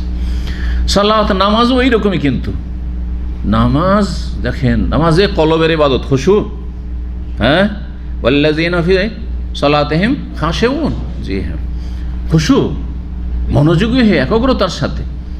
নামাজে বেশ কিছু বাচনিক ইবাদত, জিকির, আজকার, দোয়া রয়েছে, সূরা রয়েছে। নামাজে কি রয়েছে? বেশ কিছু আমল রয়েছে। তাকবীরে তাহরিমা দিচ্ছেন, হাত উঠাচ্ছেন, আবার বাঁধছেন, সবগুলি ইবাদত। এগুলি ইবাদত। ঝুঁকছেন, সেজদা, বৈঠক, সবগুলি ইবাদত। কখনো দাঁড়িয়ে, কখনো রুকুতে, কখনো সেজদায়, এগুলো সব শারীরিক ইবাদত। তো তাহলে সালাত ওয়াত বলে এখানে কি উদ্দেশ্য করা হয়েছে? শারীরিক, দৈহিক ইবাদতকে উদ্দেশ্য করা হয়েছে। দৈহিক ইবাদতকে উদ্দেশ্য করা হয়েছে। তাইয়্যিবাত, তাইয়্যিব মানে কি? তাইয়্যিবাত, তাইয়্যিবাতুনের বহু বচন, পবিত্র, পাক পবিত্র, পাক পবিত্র। আর দ্বীন ইসলামে হালাল রুজির নির্দেশ দেওয়া হয়েছে। হালাল রুজির নির্দেশ দেওয়া হয়েছে। হালাল রুজিকে কি বলে? তাইয়্যিব বলা হয়। কোরআন তাইয়্যিবাত বলা হয়েছে। ইয়া আইয়ুহা রাসূল কুলু মিনাত তাইয়্যিবাতি ওয়া আমালু সালিহা, হে রাসূলগণ তোমরা পাক পবিত্র খাও, তাইয়্যিবাত, হালাল খাও, মানে হালাল ভক্ষণ করো, তারপরে নেক আমল করো। এইভাবে সমস্ত মুমিনদেরকে ইয়া আইয়ুহাল্লাযীনা আমানু কুলু মিন তাইয়্যিবাতি মা রাযাকনাকুম, তোমরা খাও, বা উপার্জন করো, মিন তাইয়্যিবাতি মা রাযাকনাকুম, যা তোমাদেরকে দিয়েছি তা হতে পাক পবিত্র। দুনিয়াতে আমি সবই দিয়েছি, হালাল হারাম সবই দিয়েছি, ভালো মন্দ সবই আছে দুনিয়াতে, আল্লাহর সৃষ্টি, কিন্তু তা থেকে হালাল তাইয়্যিবাতটা তোমরা গ্রহণ করো। ওয়া ইউহিল্লু লাহুমুত তাইয়্যিবাত ওয়া ইউহাররিমু আলাইহিমুল খাবায়েস। নবী সাল্লাল্লাহু আলাইহি সাল্লামকে আল্লাহ এই জন্য পাঠিয়েছিলেন, তিনি তাইয়্যিবাতকে কি করেছেন? হালাল করেছেন, আর খাবায়েস, নোংরাগুলিকে হারাম করেছেন। এই ব্যাখ্যাগুলি এই জন্য করলাম যে এই তিনটা শব্দের অর্থ অনেকে মনে রাখতে পারে না শোনার পরে, মাদ্রাসা পড়েও মনে থাকে না। কিন্তু যখন আপনি গভীরে ঢুকবেন আর অর্থটা আসল বুঝে নেবেন, উৎসটা কোথা থেকে এই অর্থগুলি আসছে, ভাব অর্থগুলি, তখন মনে থাকবে। তাহলে তাইয়্যিব মানে হচ্ছে হালাল বস্তু, আর হালাল রুজি এগুলো ধন সম্পদের সাথে সম্পর্কিত, তাই না? আর এখান থেকে আর্থিক ইবাদত, তাইয়্যিবাত বলে এখানে উদ্দেশ্য করা হয়েছে কি? আর্থিক ইবাদত। তাহলে এখন অর্থ করুন। আত্তাহিয়াত, তাহিয়াত, তাহিয়া অভিবাদন, আর সেটা কি দিয়ে হয়? জবান দিয়ে হয়। সুতরাং আত্তাহিয়াত লিল্লাহ মানে আল্লাহর জন্য। আলিফ লাম মানে যাবতীয়। আলিফ লাম ইস্তেগরাক, আলিফ লামের কয়েকটি ক্যাটাগরি আছে নাহুর কিতাবে, গ্রামারে। তার একটি হচ্ছে সমস্ত, যেমন আলহামদ, হামদুন মানে প্রশংসা, কিন্তু আলহামদ মানে সমস্ত প্রশংসা, যাবতীয় প্রশংসা। ওই রকম আত্তাহিয়াতু লিল্লাহ যাবতীয় মৌখিক ইবাদত বা যাবতীয় বাচনিক ইবাদত কার জন্য? আল্লাহর জন্য। ওয়াসসালাওয়াতু, আর একটু আগে বললাম যে লিল্লাহ এখানে উজ্জ্বল আছে, ওয়াসসালাওয়াতু লিল্লাহ, যেমন আল্লাহর জন্য তাহিয়াত মৌখিক ইবাদত, তেমনি শারীরিক, দৈহিক, যাবতীয় ইবাদত কার জন্য? আল্লাহর জন্য। কারণ সালাতে অঙ্গ প্রত্যঙ্গ দিয়ে ইবাদত বন্দেগী সম্পাদন করতে হয়, সুতরাং এখানে দৈহিক ইবাদত উদ্দেশ্য। তাইয়্যিবাত মানে হচ্ছে আর্থিক যাবতীয় ইবাদত কার জন্য? আল্লাহর জন্য। তাহলে একজন বান্দা যখন আত্তাহিয়াত বলছে, আল্লাহকে বলছে, আল্লাহ সমস্ত আমার মৌখিক ইবাদত তোমার জন্য, সমস্ত আমার দৈহিক ইবাদত তোমার জন্য, সমস্ত আমার আর্থিক ইবাদত যা আছে, যা করছি আমি, সমস্ত তোমার জন্য, আর কারোর জন্য না। খাজা বাবার জন্য নয়, দুর্গা দরগার জন্য নয়, আল্লাহ তোমার জন্য। যেন তৌহিদের ঘোষণা করছেন, আর আপনি ইখলাসের ঘোষণা করছেন যে আল্লাহ তোমার জন্য। তো হয়ে গেল, আল্লাহর জন্য যাবতীয় ইবাদতবন্দি ঘোষণা করে দিলেন। তারপরে নবী সাল্লাল্লাহু আলাইহি সাল্লামের হক রয়েছে। আল্লাহর পরে কার হক? নবী সাল্লাল্লাহু আলাইহি সাল্লামের হক। সুতরাং নবী সাল্লাল্লাহু আলাইহি সাল্লামের হক আদায়ের জন্য তার প্রতি সালাম পেশ করছেন আপনি। নবীর জন্য দুইটি শব্দ দিয়ে, বাক্য দিয়ে দোয়া করতে বলা হয়েছে। একটি হচ্ছে সালাম, আরেকটি হচ্ছে সালাত। ইয়া আইয়ুহাল্লাযীনা আমানু সাল্লু আলাইহি ওয়া সাল্লিমু তাসলিমা। সূরা আহজাব আল্লাহ বলছে, হে ঈমানদারগণ, তোমরা নবী সাল্লাল্লাহু আলাইহি ওয়াসাল্লামের সালাত পেশ করো, তার জন্য সালাত রহমতের দোয়া করো, আর কি করো? বরকতের দোয়া করো, আর সালাম আর শান্তির দোয়া করো নবী সাল্লাল্লাহু আলাইহি সাল্লামের জন্য। তো আমাদেরকে কয়টি হুকুম হয়েছে এখানে? দুইটি হুকুম হয়েছে নবী সাল্লাল্লাহু আলাইহি সাল্লামের জন্য দোয়া করার ক্ষেত্রে। এই দুইটির উপরে আমল প্রতিটি সালাতে আমরা করে থাকি, যেটা ফরজ, আবশ্যক করা। তাহলে একজন মুমিন বান্দা যখন 5 ওয়াক্ত নামাজ পড়ে, কতবার নবী সাল্লাল্লাহু আলাইহি সাল্লামের এই হক আদায় করে? কতবার? বাধ্য করতে, এছাড়া নামাজ হবে না। আত্তাহিয়াত যখন পড়লেন তখন কি করলেন? নবী সাল্লাল্লাহু আলাইহি সাল্লামের একটি হক আদায় করলেন দোয়া করে তার জন্য। কিসের দোয়া? সালামের দোয়া, শান্তির দোয়া করলেন। আসসালামু আলাইকা আইয়ুহান নবী ওয়া রাহমাতুল্লাহি ওয়া বারাকাতুহু। সালাম, রহমত, বরকত। জি, কারণ শান্তির জন্য রহমত, আর শান্তির জন্যই বরকত। জি। আর একটি হুকুম আছে সাল্লু আলাইহি, সালাত পেশ করো। এই হক কি দিয়ে আদায় করলেন? দুরুদে ইব্রাহিমি দিয়ে আদায় করো। আল্লাহুম্মা সাল্লি আলা মুহাম্মদ ওয়া আলা আলি মুহাম্মদ, আল্লাহু বারিক আলা মুহাম্মদ ওয়া আলা আলি মুহাম্মদ। তাই আলাদা করে দিলেন। তাহলে একজন নামাজি দেখেন কিভাবে আল্লাহর হক আদায় করছে, সমস্ত ইবাদতবন্দি করে, মৌখিক, শারীরিক, আর্থিক, আর তার সাথে রাসূলুল্লাহ সাল্লাল্লাহু আলাইহি ওয়াসাল্লামের কীভাবে হক আদায় করছে। জি হ্যাঁ, দরুদ সালামের হক আদায় করলো, আর নবীর তরিকায় নামাজ পড়ে তার ইত্তেবা, অনুসরণের, আনুগত্যের হক আদায় করলো। জি, নবীর তরিকায় জীবনযাপন করে। নবী সাল্লাল্লাহু আলাইহি ওয়াসাল্লাম তার জন্য জীবনে উত্তম আদর্শ, একমাত্র আদর্শ। আসসালামু আলাইকা, হে নবী, সার্বিক শান্তি বর্ষিত হোক আপনার উপর। আইয়ুহান নবী, হে নবী, ওয়া রাহমাতুল্লাহ, আল্লাহর পক্ষ থেকে রহমত বর্ষিত হোক। ওয়া বারাকাতুহু, আল্লাহর পক্ষ থেকে বরকত নাজেল হোক আপনার উপর। আসসালামু আলাইনা, তারপরে আমাদের উপর সার্বিক শান্তি নাজিল হোক।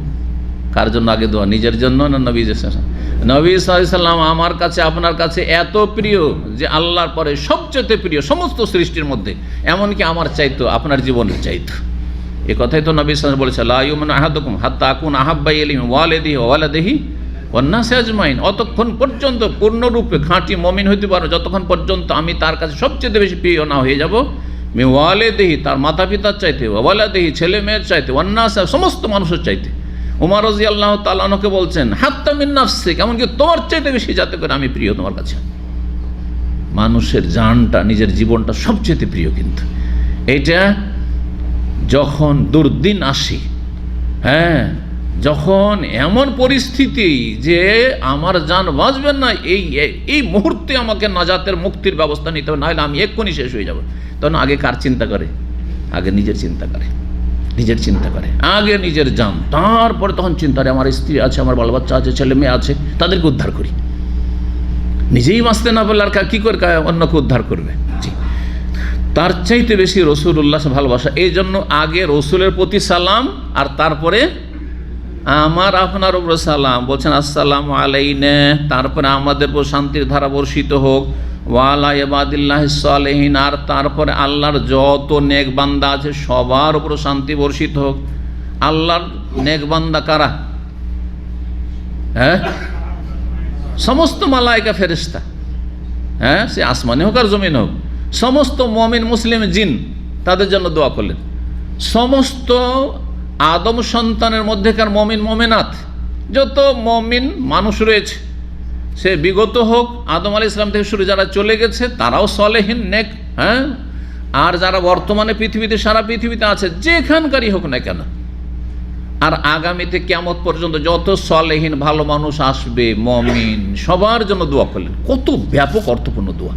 কোনোদিন কিন্তু আত্মাহাত পড়নেওয়ালা অধিকাংশ লোক চিন্তাই করেনি যে আমি এইভাবে দোয়া করি আল্লাহর কাছে, এইভাবে আমি দোয়া করি আল্লাহর কাছে। সুবহানাল্লাহ। তাহলে যখন অর্থ বুঝে নেবেন, তারপরে যখন নামাজ পড়বেন, নামাজের কোয়ালিটিটা আলাদা হবে। আমি শুধু মন্ত্র পড়লাম না, যেমনই বললাম আসসালামু আলাইনা, আমাদের ওপর, আমার পরিবার, হ্যাঁ, আমার ছেলে মেয়ে, কারণ আমাদের বলতে আগে নিজের ঘর বোঝায়, হ্যাঁ, নিজের নিকটাত্মীয় বোঝায়, হ্যাঁ, যাদের ছাড়া আপনি চলতেই পারেন না দুনিয়াতে সবসময়, যাদের সাথে সম্পর্ক, যাদের সাথে রক্তের সম্পর্ক, যাদের সাথে ইমানের সম্পর্ক, যাদের সাথে আপনার আকীদার সম্পর্ক। তারপরে ওয়ালা ইবাদিল্লাহিস সালিহিন, দুনিয়ার যত নেক বান্দা রয়েছে। নবী সাল্লাল্লাহু আলাইহি ওয়াসাল্লাম বলছেন ফাইন্নাকুম ইযা কুলতুমুহা, আশহাদু শাহাদাত বাকি আছে, কিন্তু এই কথাগুলি সম্পর্কে, এই কথা যে কত গুরুত্বপূর্ণ এটা বোঝানোর জন্য নবী সাল্লাল্লাহু আলাইহি ওয়াসাল্লাম কি বলছেন, এই কথাগুলি বলছেন। ফাইন্নাকুম ইযা কুলতুমা, যখন তোমরা এতটুকু বললে আত্তাহিয়াতে, আসসালামু আলাইনা ওয়া আলা ইবাদিল্লাহিস সালিহিন, ওয়া আলা ইবাদিল্লাহিস সালিহিন বলাতে এত ব্যাপকতা রয়েছে। যখন তোমরা এই বাক্যটি বললে আসাবাত কুল্লা আবদিন সালিহিন ফিস সামাই ওয়াল আরদি, এই দোয়াটি পৌঁছে গেল প্রতিটি নেক বান্দাকে, সে আকাশে হোক অথবা জমিনে হোক। আকাশে মানুষ আছে নাকি? আকাশে মানে আকাশে নেক বান্দা, সমস্ত ফেরেশতা মালাক, তাহলে সমস্ত মালাক, জিবরাইল, মিকাইল, ইসরাফিল, যাদের নাম জানি না, সবার জন্য দোয়া করছি আমরা প্রতিটি নামাজে। 2 তাশাহুদ হলে 2 বার করে চিন্তা করুন, তাহলে কত আমরা নামাজ পড়ছি চিন্তা করেন। প্রত্যেকটি নামাজে 1-2টা করে তাশাহুদ, হিসাব করলে দেখবেন যে দিনে কতবার আমরা মুমিন ভাই বোনদের জন্য সারা পৃথিবীর, এবং এমনকি মালাইকার জন্য, এমনকি যাদেরকে দেখি না, জিন, মুমিনা, তাদের জন্য দোয়া করছি। সবাইকে এই দোয়া পৌঁছে গেল। সুতরাং এই জ্ঞান অর্জনের পরে যখন আপনি নামাজ পড়বেন, নিয়তে যাতে ব্যাপকতা থাকে, যে এই দোয়া করলাম, এই দোয়াতে একটা ভাগ সুডানের যারা আজকে সেখানে অসহায় হয়ে পড়েছে তাদের জন্য দোয়া করলাম, বার্মার মুসলিমদের জন্য দোয়া করলাম, হ্যাঁ, ফিলিস্তিনের মুসলিমদের জন্য দোয়া করলাম, ইরাকের মুসলিমদের জন্য দোয়া করলাম, এইভাবে সারা পৃথিবীতে যেখানে নির্যাতিত মুসলিম ভাই বোনরা, তাদের জন্য দোয়া করলাম। আসসালামু আলাইনা ওয়া আলা ইবাদিল্লাহিস সালিহিন বলতে 5 সেকেন্ড হয়তো লাগলো না, কিন্তু সারা পৃথিবীর সমস্ত মোমেনাত, সালেহিন, নেকদের জন্য আপনি দোয়া করে ফেললেন। তারপরে শেষখানে বলবেন ওয়া আলা ইবাদিল্লাহিস সালিহিনের পরে আশহাদু, আমি সাক্ষ্য প্রদান করছি আল্লাহ ইলাহা ইল্লাল্লাহ, যে আল্লাহ ছাড়া কোনো সত্য মাবুদ নেই, বাকিগুলি হচ্ছে মিথ্যা মাবুদ, বাতিল মাবুদ। ওয়া আশহাদু, আরও সাক্ষ্য প্রদান করছি যে মুহাম্মদ সাল্লাল্লাহু আলাইহি ওয়াসাল্লাম আল্লাহর বান্দা এবং তার রাসূল।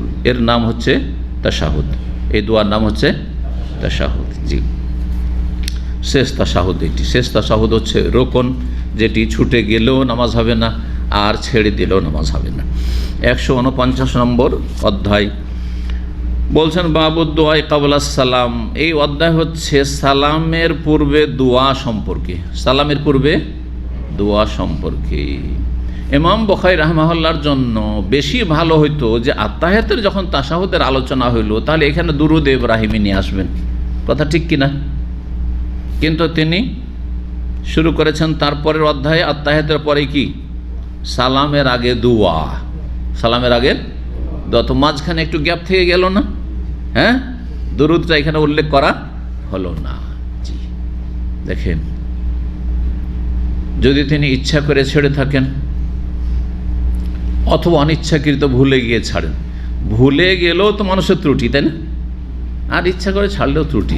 যুক্তিসঙ্গত কি ছিল যে এখানে দুরূদ ইব্রাহিমের অধ্যায় আসতো একটি, তারপরে তখন দুআয়ে মাসুরার অধ্যায় আসতো। এটার মানেই মনে করে নিতে হবে, যতই বড় আলেম হোক না কেন, আর ইমাম হোক না কেন, মুহাদ্দিস হোক না কেন, আর ফাকি হোক না কেন, আর ইমামে আজম বলেন না কেন, মানুষ কিন্তু ত্রুটির ঊর্ধ্বে নয়। একমাত্র ত্রুটির ঊর্ধ্বে আল্লাহ রাব্বুল আলামিন, আল্লাহ রাব্বুল আলামিন। আর তার রাসূল সাল্লাল্লাহু আলাইহি সাল্লাম ত্রুটির ঊর্ধ্বে এই অর্থে যে তার ত্রুটি হইতে গেলে সাথে সাথে ওহী এসে কি করা হয়েছে, সতর্ক করে দেওয়া হয়েছে, কিন্তু আমাকে আপনাকে সতর্ক করা হয় না আর হবেও না, ঠিক না? যদি সম্ভব হয় আমরা নিজেরা সংশোধন করিনি, অথবা কোনো ভাই হিতাকাঙ্ক্ষী যদি আমাদের একটু সজাগ করে দেয় যে এটা শেখ আপনার এটা ভুল হয়ে গেল, তাহলে তো সংশোধন করলাম। আর ভিতরে যদি অহংকার থাকে তো অহংকার প্রদর্শন করলাম, মানলাম না। হ্যাঁ, যেমন আজকাল অনেকে আছেন ফতোয়া দিচ্ছেন ভুল, বা বলে দিলেন একটি মন্তব্য করে দিলেন, বক্তব্য দিয়ে দিলেন ভুল, আর তারপরে কেউ যদি বলে যে আমার এটা ভুল হয়ে গেল, তো ঘুরিয়ে পেয়েছে ওইটাকে এখন ঠিক করার, ঠিক সাব্যস্ত করার জন্য জানে প্রাণে চেষ্টা, যাতে করে জান যায় মান না যায়।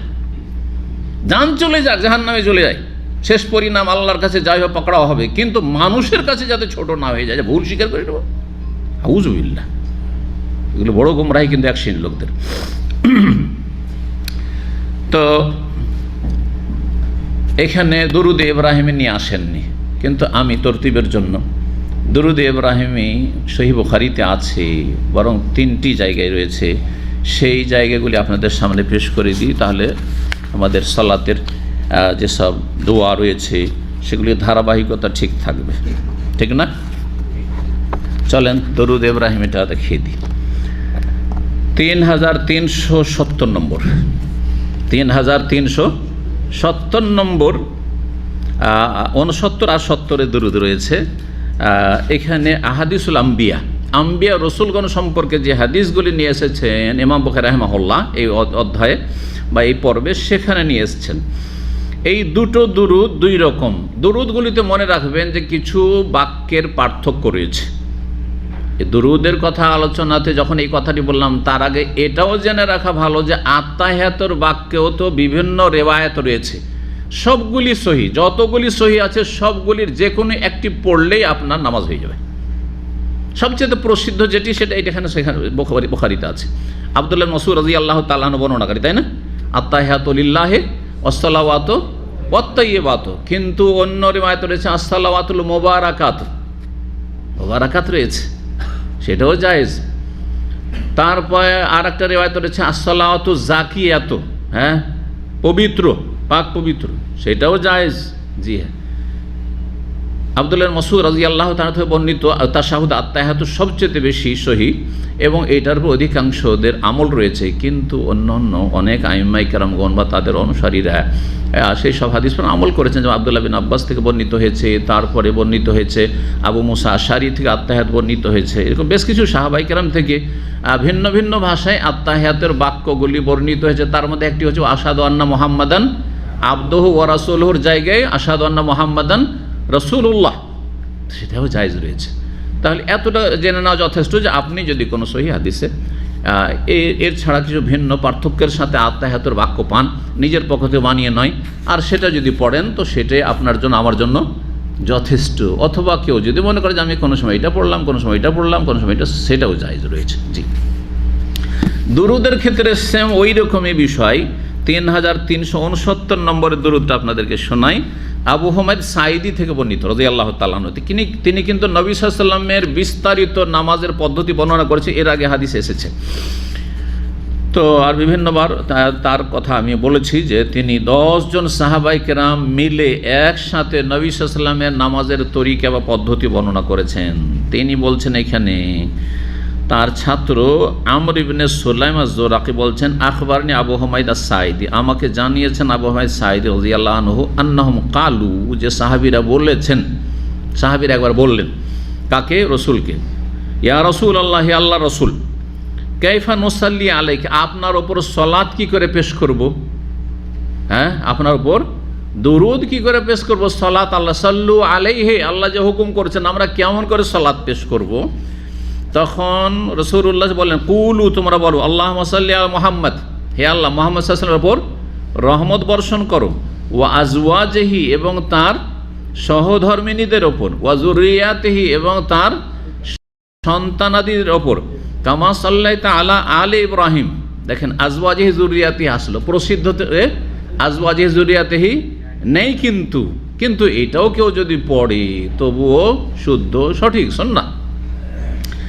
তারপরে কামা সাল্লাইতা আলা ইব্রাহিম নেই, আলা আল ইব্রাহিম, যেমন তুমি রহমত বর্ষণ করেছো কার ওপর?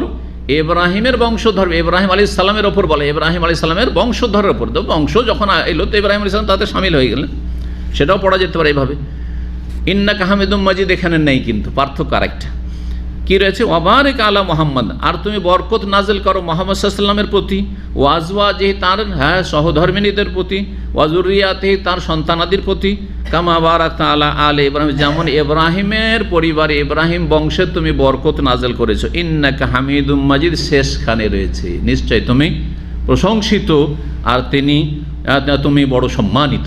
জি, মজিদ থেকে, জি, ওয়া আন্নাহু তাআলা জাদ্দু রাব্বিনা, সূরা জিনে রয়েছে। তো জদ্দুন থেকে মজদ, আর মজদ থেকে হচ্ছে মজিদ, জি, বা জদ্দুন আর মজদুন দুটোর অর্থ একই, যদিও মাত্রা আলাদা। জি, 370 নম্বরে যে রেওয়ায়তটি রয়েছে এইটা সবচেয়ে প্রসিদ্ধ, আর এই রেওয়ায়তটি বর্ণনা করেছেন কাব বিন উজরা রাদিয়াল্লাহু তাআলা আনহু, সাহাবী। তার ছাত্র বলছেন আব্দুর রহমান ইবনে আবি লাইলা তাবী, ক্বালা লাকিয়ানি কাব বিন উজরা, আমার সাথে সাক্ষাৎ হইল কাব বিন উজরা রাদিয়াল্লাহু তাআলা আনহু। ফাকালা, বললেন তিনি, আলা উহুদিলাকা হাদিয়াতান, তোমাকে কি একটি গিফট দেব না? হাদিয়া মানে গিফট, উপঢৌকন। তোমাকে কি একটি গিফট দেব না? তাহলে সালাফগণ শুধু পয়সার গিফট মনে করতেন না। আজকাল যদি কাউকে বলা হয় আপনাকে একটা গিফট দেবো, আর তারপর যদি একটা দোয়া শুনিয়ে দেওয়া হয়, ঘোড়ার ডিম দিল, ওই যে গিফট দিল, আমি মনে করছি যে একটা হয়তো মোবাইল দিবে। হ্যাঁ, আজকালকার যুগে সবচেয়ে আকর্ষণীয় গিফট হচ্ছে মোবাইল, না হয় ল্যাপটপ, হ্যাঁ, আইপ্যাড। হ্যাঁ, আজকাল যদি ঘড়ি দেওয়া হয়, আরে কি দিল রে, পড়ে থাকবে ঘড়ি, তাই না?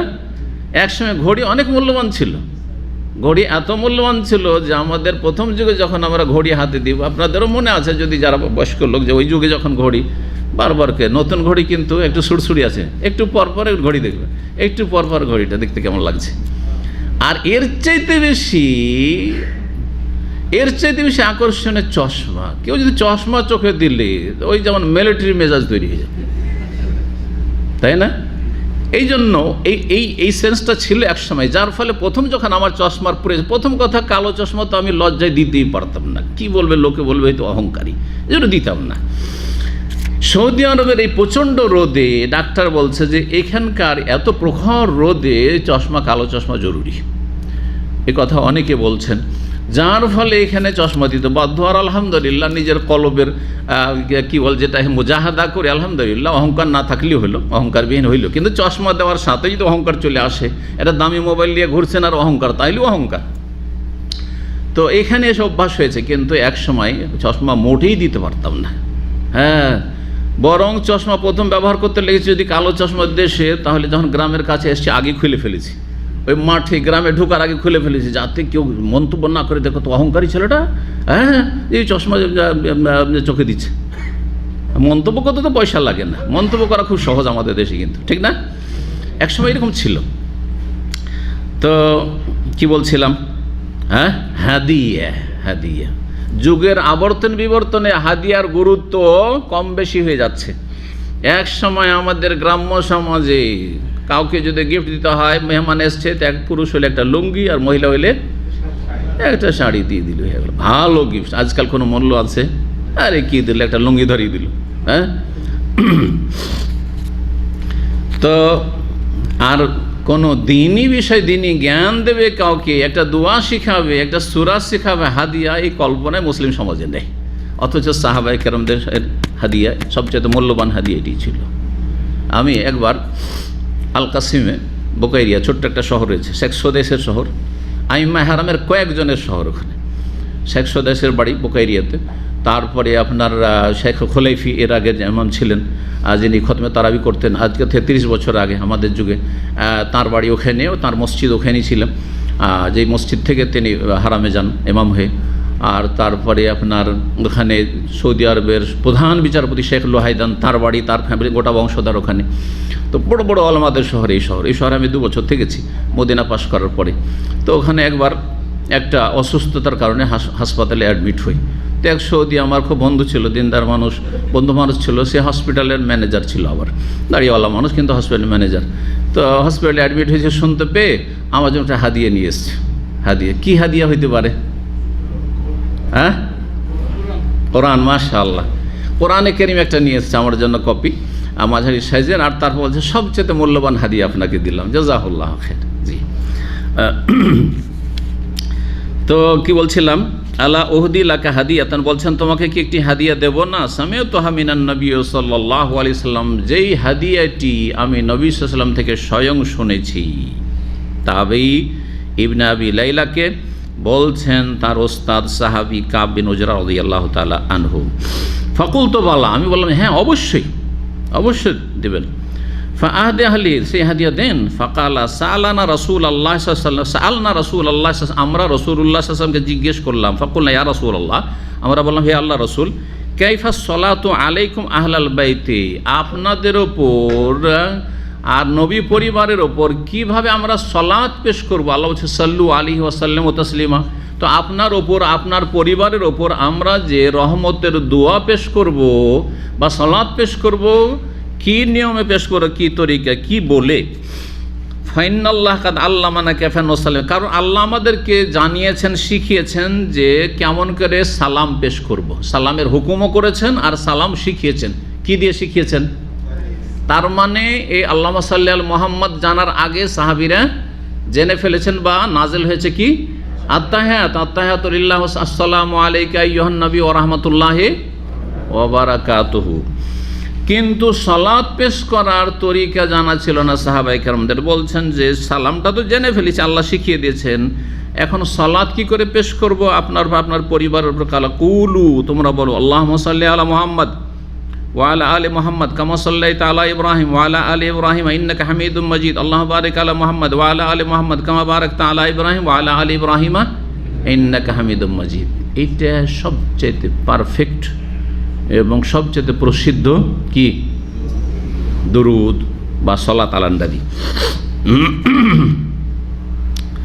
কেউ যদি দুরুদ বলে জায়েজ, কিন্তু ফার্সি শব্দ। সলাত আলা নবী ইসলামী পরিভাষায় ফিরে আসলে বেশি ভালো, কিন্তু বুঝবেন না মানুষ, না বুঝলে ধীরে ধীরে বোঝাবার চেষ্টা করেন। এই নয় যে নামাজ বলা না জায়েজ, রোজা বলা না জায়েজ আর দুরুদ বলা না জায়েজ না, এগুলো আবার বাড়াবাড়ি। না জায়েজ কিছু নয়, কিন্তু ইসলামী পরিভাষাগুলি বললে বেশি ভালো। জি, আরবিতে বললে সেটা বেশি ভালো, ফার্সি না করে। তো এই দোয়া শিখালেন কি, আল্লাহুম্মা সাল্লি আলা মুহাম্মদ, হে আল্লাহ তুমি রহমত বর্ষণ করো মুহাম্মদ সাল্লাল্লাহু আলাইহি সাল্লাম। এটি কিন্তু একটি অর্থ, সালাত মানে রহমত, রহমত বর্ষণ করো কার ওপর? মুহাম্মদ সাল্লাল্লাহু আলাইহি সাল্লামের ওপর। কিন্তু প্রখ্যাত তাবি ইমাম আবু আলিয়া রাহিমাহুল্লাহ তাআলা, তিনি অধিকাংশ সাহাবায়ে কেরামদেরকে পেয়েছেন এবং তাদের কাছ থেকে ইলম হাসিল করেছেন। সিনিয়র যেমন সাঈদ ইবনে মুসাইয়্যিব তাবেঈ, তেমন সিনিয়র তাবেঈ ছিলেন আবু আলিয়া রাহিমাহুল্লাহ। তিনি বলছেন যে আল্লাহর পক্ষ থেকে সালাত, ইন্নাল্লাহা ওয়া মালাইকাতুহু ইউসাল্লুনা আলান নবী। হ্যাঁ, ইন্নাল্লাহা ওয়া মালাইকাতুহু ইউসাল্লুনা আলান নবী। আল্লাহও সালাত নাজিল করেন কার ওপর? বা সালাত করেন নবীর ওপর, আর ওয়া মালাইকা তার ফেরেশতারাও সালাতের দোয়া করেন। ইয়া আইয়ুহাল্লাযীনা আমানু, সুতরাং তোমরা মুমিন শোনো, যখন আল্লাহ সালাত করেন আর ফেরেশতারাও সালাত করেন, সাল্লু আলাইহি, তোমরা সালাত করো। হ্যাঁ, আল্লাহর সালাত কেমন আর ফেরেশতার সালাত কেমন, আর আপনার আমার সালাত যে আমাদেরকে মুমিন মুমিনাত হুকুম করা হয়েছে সেইটা কেমন, কথা বোঝা গেছে? বিষয়টি বুঝতে হবে। কিন্তু এটা না বোঝার কারণে বেদাতি বক্তা, আমি শুনেছি বেদাতি বক্তা, দেখেন বাংলা ভাষার বেশ কিছু বেদাতি বক্তা কি বলছে, আল্লাহ নবীর প্রতি দুরুদ পেশ করছেন। কত বড় বেয়াদবি ভাষা! আল্লাহ নবীর ওপর কি করছেন? দুরুদ পেশ করছেন। লা হাওলা ওয়ালা কুওয়াতা ইল্লা বিল্লাহ। জাহিল, মূর্খ এরা, দিনের কোনো জ্ঞান নেই এদের। আবুল আলী রাহিমাহুল্লাহ বলছেন আল্লাহর পক্ষ থেকে সালাত মানে, তারটা শুনে নেন, আর আগে যেটা বললাম তখন পরে বলবো। দুটি অর্থের, একটি অর্থ হচ্ছে যেটা তাবেঈ থেকে বর্ণিত, আর সেটা এই দিক থেকে শক্তিশালী যে তাবেঈ নিজের পক্ষ থেকে বর্ণনা করেন, অবশ্য সাহাবায়ে কেরাম কাছ থেকে শুনেছেন, আর সাহাবিয়া নিজের পক্ষ থেকে অবশ্যই বর্ণনা করেন, নিশ্চয়ই নবী সাল্লাল্লাহু আলাইহি ওয়াসাল্লাম থেকে শুনেছেন। তো এই দিক থেকে সেটি অথেন্টিক বেশি। সেটা হচ্ছে যে সানাউল্লাহি আলাইহি বাইনা মালাইকাতি ওয়া ফি মালাইকাতি, নবী সাল্লাল্লাহু আলাইহি ওয়াসাল্লামের সম্পর্কে গুণগান করা, তার সুনাম করা, আলোচনা করা ফেরেশতাদের কাছে, মালাইকা মুকাররাবিন, আল্লাহর আরশের চারপাশে অসংখ্য ফেরেশতারা রয়েছেন, যাদের সামনে, যেসব ফেরেশতাদের সামনে আল্লাহ নবী সাল্লাল্লাহু আলাইহি ওয়াসাল্লামের সুনাম করেন, গুণগান করেন, এটা হচ্ছে আল্লাহর পক্ষ থেকে সালাত। চিন্তা করুন, আপনাদের মধ্যে কারো অথবা আমারই ধরেন, আমার যদি প্রশংসা হয় কোথাও ওপর মহলে, অনেক ওপর মহলে ধরেন, হ্যাঁ আপনার ধর্ম মন্ত্রণালয়, সেখানে আমার প্রশংসা হচ্ছে, কত বড় বিষয়টি। হ্যাঁ, আর সেখানে বড় বড় ধরেন রাজাধিরাজারা রয়েছে, অথবা সারা পৃথিবীর বড় বড় উলামায়ে কেরাম রয়েছে, সেখানে আমার সুনাম হচ্ছে, এটা কত বড় বিষয়। বুঝতে পেরেছেন না পারেন নাই? উদাহরণ দিয়ে বোঝাচ্ছে এই জন্য, যাতে বুঝতে পারেন যে এটা কত বড় মর্যাদা নবী সাল্লাল্লাহু আলাইহি ওয়াসাল্লামের।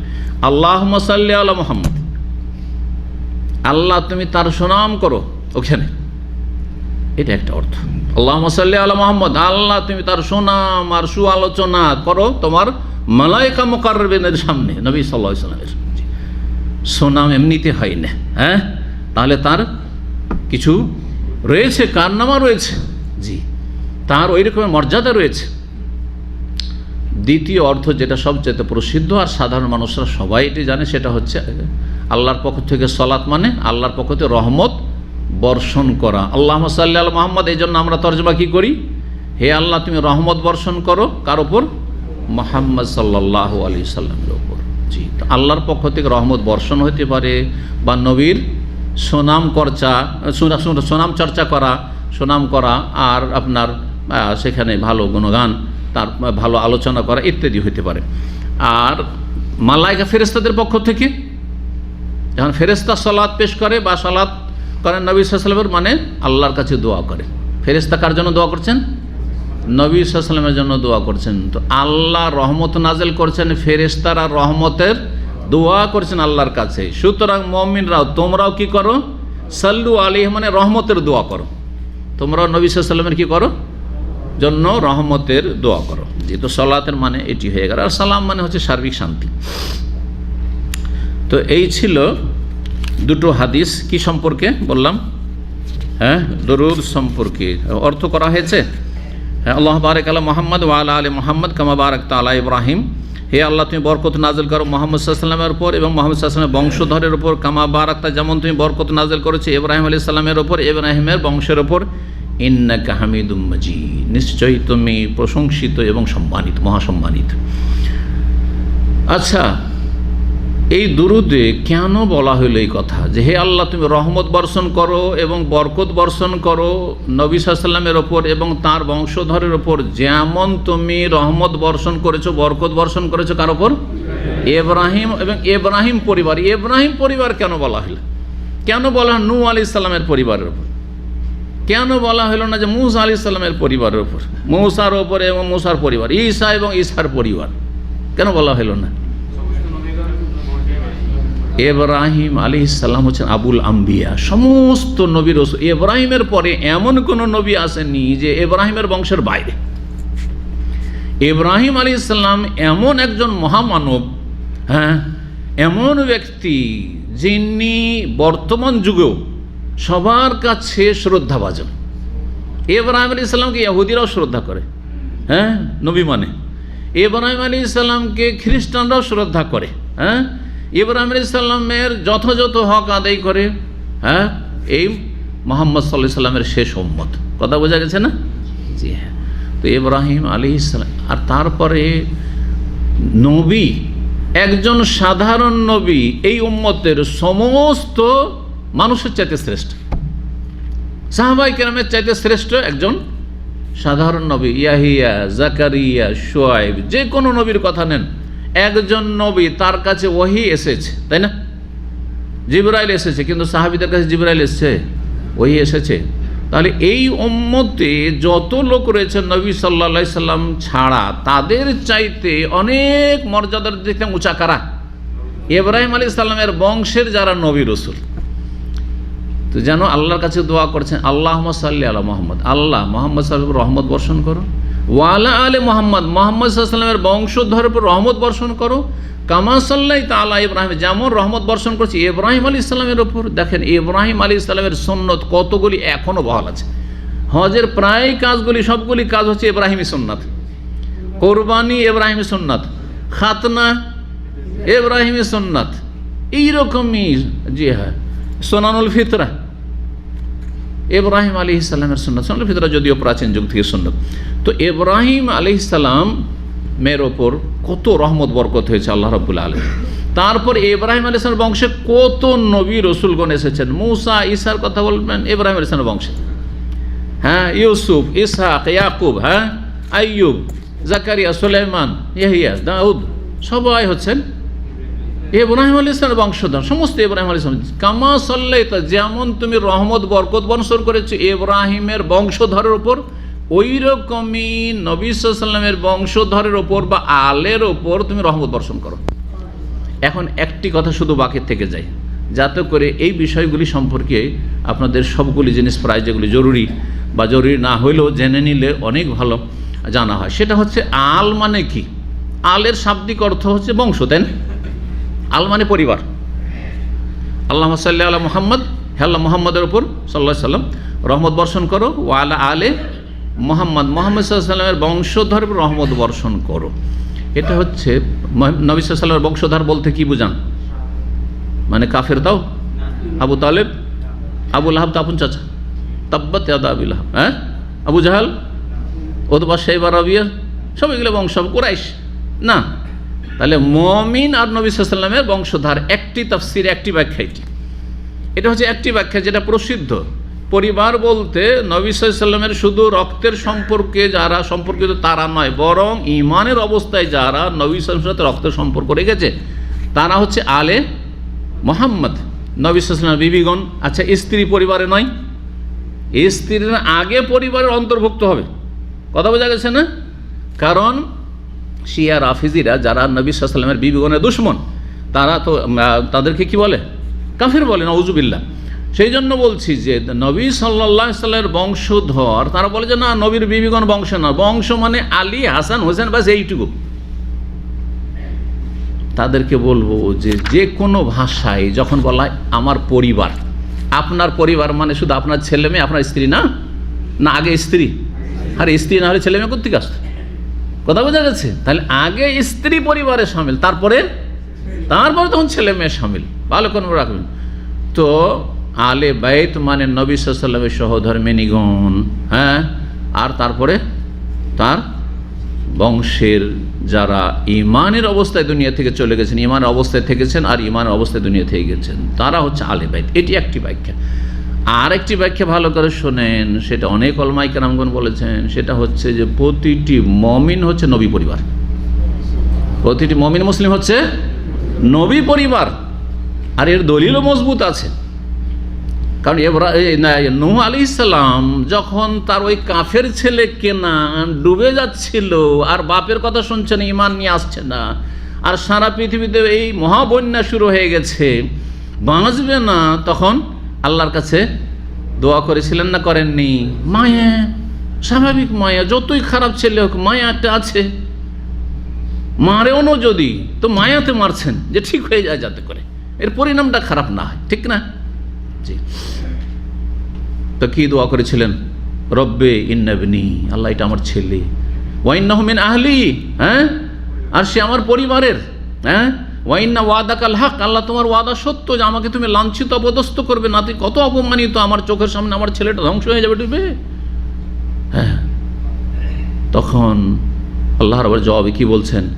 ইন্নাহু লাইসা মিন আহলিক, তোমার পরিবারের না। কিসের জন্য পরিবার থেকে ক্যান্সেল করা হইল? কাফের, সেই জন্য। এবার বোঝা গেছে? তাহলে বোঝা গেল এইখান থেকে একদল উলামায়ে কেরাম বলছে যে নবী পরিবার প্রত্যেক মুমিন মুত্তাকি, শুধু নামে মুসলিম না, পাঁচ ওয়াক্ত নামাজ পড়ে না, বেদাত করে, শিরকে লিপ্ত, আর বাস নবী পরিবার না, মোটেই না। আর নবী পরিবার যারা মুমিনুন তাকি, প্রত্যেক মুমিন মুত্তাকি, আল্লাহর ভয় আছে, আল্লাহর ভয়ে ভালো কাজ করে, ফরজ ওয়াজিব আদায় করে, আল্লাহর ভয়ে হারাম নাজাজ থেকে বেঁচে থাকার চেষ্টা করে, তারা নবী পরিবারের লোক। তাহলে আল্লাহুম্মা সাল্লি আলা মুহাম্মদ ওয়া আলা আলি মুহাম্মদ যখন দোয়া করলেন, তো ওতে আপনারও এক ভাগ থাকলো না? থাকলো না? জি, এই কথাটাই বলতে চাইছিলাম। জি, দ্বিতীয় ব্যাখ্যা। তো এই ছিল দুরুদ। এক জায়গায় এসেছে এখানে আহাদিসুল আম্বিয়াতে, আর দুটো জায়গায় এসেছে, শুধু বলে দিই। আর একটি এসছে কিতাবুত তাফসির, ইমাম বুখারীর কিতাবুত তাফসিরে এসেছে সূরা আহজাবের তাফসিরে 4798 এবং 97, 97, 98 এসছে। এখানে এসেছে প্রথম কাব বিন উজরা হাদিস এসছে, তারপর আবু সাঈদ খুদরির। এই দুটোতে পার্থক্য রয়েছে বাক্যের দিক থেকে। দেখেন পার্থক্যগুলি। কাব বিন উজরাটি তো জানাই রয়েছে, আল্লাহুম্মা সাল্লি আলা মুহাম্মদ ওয়া আলা আলি মুহাম্মদ কামা সাল্লাইতা আলা ইব্রাহিমও রয়েছে, আর কোনোটাতে আলা ইব্রাহিম, আলে ইব্রাহিম ডাইরেক্ট একবারে, ওয়ালা আলে মোহাম্মদ এইভাবে রয়েছে, কামা বারাকতা আলা আলে ইব্রাহিম, আলা ইব্রাহিম নেই, এইভাবেও রয়েছে, সেটাও রয়েছে। আর আরেকটি হাদিস আবু সাঈদ খুদরি, এটি বিশেষ করে শোনাই। তাতে কি রয়েছে? আগের হাদিস কার থেকে ছিল শুনিয়েছি? হ্যাঁ, মনে আছে? কাব বিন উজরার একটি হলো, আর আরেকটি শুনিয়েছিলাম হ্যাঁ, আর একটি ছিল আবু হুমায়দ সাঈদী থেকে, আবু হুমায়দ সাঈদী থেকে।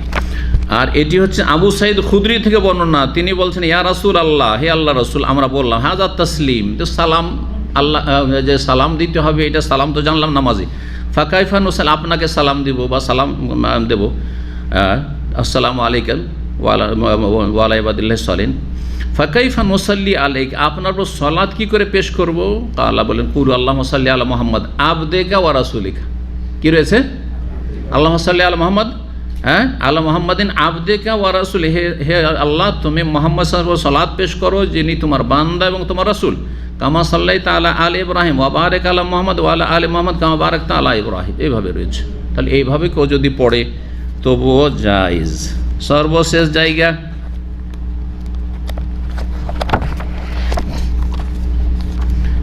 এইখানে দুরুদের অধ্যায় কায়েম করেছেন গিয়ে।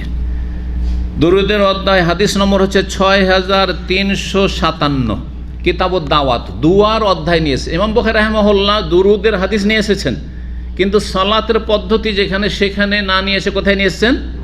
দুয়ার চ্যাপ্টারে নিয়ে এসেছেন। দুয়ার অধ্যায়ের কিতাবুদ দাওয়াতের অধ্যায় নম্বর 32 বলছেন, বাবু সলাতে আলান নবী সাল্লাল্লাহু আলাইহি, এই অধ্যায় হচ্ছে নবী সাল্লাল্লাহু আলাইহি ওয়াসাল্লামের সালাত পেশ করা, এটিও দোয়া, গুরুত্বপূর্ণ দোয়া। আর তারপরে কাব বিন উজরা হাদিস নিয়ে এসেছেন, আর নিয়ে আসার পরে তাতে যে রয়েছে আল্লাহুম্মা সাল্লি আলা মুহাম্মদ ওয়া আলা আলি মুহাম্মদ কামা সাল্লাইতা আলা আলি ইব্রাহিম, আলা ইব্রাহিম কথাটি নেই কোন রিওয়ায়াতে, ইন্নাকা হামিদুম মাজিদ, আল্লাহু বারিক আলা মুহাম্মদ ওয়া আলা আলি মুহাম্মদ কামা বারাকতা আলা আলি ইব্রাহিম ইন্নাকা হামিদুম মাজিদ। আর তারপরে নিয়ে এসেছেন আবু সাঈদ খুদরির হাদিসটিও এখানে নিয়ে এসেছেন, যেখানে রয়েছে আল্লাহুম্মা সাল্লি আলা মুহাম্মদ আবদিকা ওয়া রাসূলিকা, ওই আগেরটির মতো নিয়ে এসেছেন। তো আশা করি দুরুদের বিষয়টি আর দুরুদের ব্যাখ্যা বিস্তারিত আলোচনায় এসেছে এবং হয়ে গেছে। একটি হাদিস শুধু এখানে সম্ভবত রয়েছে অধ্যায়ের, আর তারপরে ইনশাআল্লাহ তাআলা আমরা শেষ করার চেষ্টা করছি আজকের দর্স।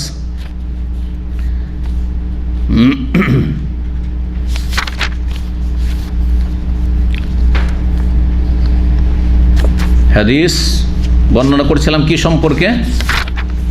কি সম্পর্কে? দরুদ সম্পর্কে না, আত্তাহিয়াত সম্পর্কে। আত্তাহিয়াত না, আমরা অধ্যায় পড়েছিলাম বাবু দুআয়ে ক্বাবলা সালাম। এই অধ্যায় হচ্ছে সালামের পূর্বে দোয়া সম্পর্কে।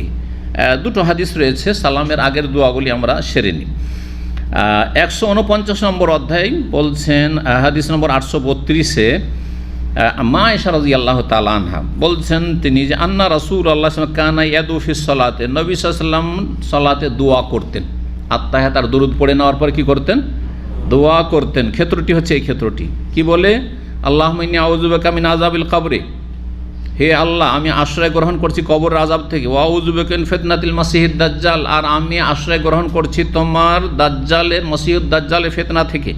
ওয়া আউযু বিকা মিন আযাবে জাহান্নাম নেই, কিন্তু আল্লাহুম্মা ইন্নী আউযু বিকা মিন আযাবিল কবরি ওয়া আউযু বিকা মিন আযাবে জাহান্নাম বা মিনান নার, এই কথাটি নেই বুখারীতে, এখানে নেই, কিন্তু প্রসিদ্ধ হাদিসে এখানে এটি মাইনাস আছে। পক্ষান্তরে সহিহ মুসলিমের রিওয়ায়াত রয়েছে যেটি, তাতে রয়েছে তাআউযু বিল্লাহি মিন খামস, 5টি বিষয় থেকে আল্লাহর কাছে কি করো?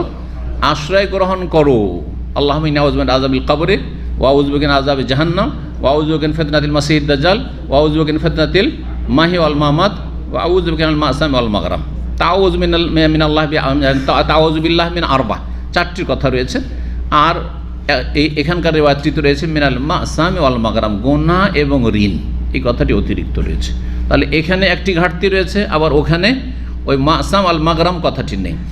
দুটো মিলিয়ে কেউ যদি দোয়া করে ভালো, কোনো অসুবিধা নেই। তাহলে কবর আযাব থেকে পানা চেয়ে নিলেন, আশ্রয় চেয়ে নিলেন, জাহান্নামের আযাব থেকে পানা চাইলেন, আর মসিহুদ দাজ্জাল থেকে, আর জীবন মরণের ফিতনা থেকে, আর গুনাহ থেকে, ঋণ থেকে, গুনাহ থেকে, ঋণ থেকে। জি, তো এই দোয়াটি দেখেন, আল্লাহুম্মা ইন্নী আউযু মিন আযাবিল কবরি হয়ে গেল, কবর আযাব থেকে, ওয়া আউযু মিন ফিতনাতিল মাসিহিদ দাজ্জাল ওয়া আউযু বিকা মিন ফিতনাতিল মাহিয়া ওয়া ফিতনাতিল মামাত, আল্লাহ তোমার আশ্রয় গ্রহণ করছি জীবন মরণের ফিতনা থেকে। জীবনের ফিতনা অনেক রকম ফিতনা, নারী ফিতনা, পয়সার ফিতনা, কলহ বিবাদের ফিতনা, প্রতিবেশীর ফিতনা, জালেমের জুলুমের ফিতনা, দুনিয়ার মেলা ফিতনা রয়েছে পার্থিব জীবনে, ব্যবসা বাণিজ্যের লসের ফিতনা, আর মানুষের মুখাপেক্ষী হওয়ার ফিতনা, সমস্ত দুনিয়ার ফিতনা যত রয়েছে। আর অফিতনাতিল মামাত, মরণের ফিতনা মানে মরণের সময় ঈমান হারিয়ে দাও, মরণের সময় কেউ শিরিক করলো, কেউ কুফরি করলো, পাপের অবস্থায় মরে গেল, অথবা সেই সময় শয়তানের অনুসরণে সে বিভিন্নভাবে বিভিন্ন পাপে জড়িয়ে গেল। অনেকে আছে দেখেন 40, 50, 60 বছর জীবনে কোনোদিন নারী ফিতনায় জড়ায়নি, কিন্তু 60-70 বছর বয়সে মরার আগে এমন নারীর ফিতনায় পড়ে গেল যে অসৎ হয়ে পড়ে গেল। আছে, অনেকে আছে, আল্লাহ হেফাজত করুক। ফিতনাতিল মামাত যখন বললেন তো জানো এই সমস্ত অনিষ্ট থেকে আপনি, অনেকে আছে সারা জীবন কিন্তু হারাম খায়নি, কিন্তু 60-70 বছর বয়সে সে হারাম খেয়ে মরে গেল, লোভ সামলাইতে পারল না, অথবা মেয়েদের হক মেরে মরে গেল। সারা জীবন মেয়েদের কত আদরে লালন পালন করলো, বিয়ে শাদী দিল, কিন্তু জমি জায়গায় বেঈমানি করে ছেলেদেরকে লিখে দিয়ে চলে গেল।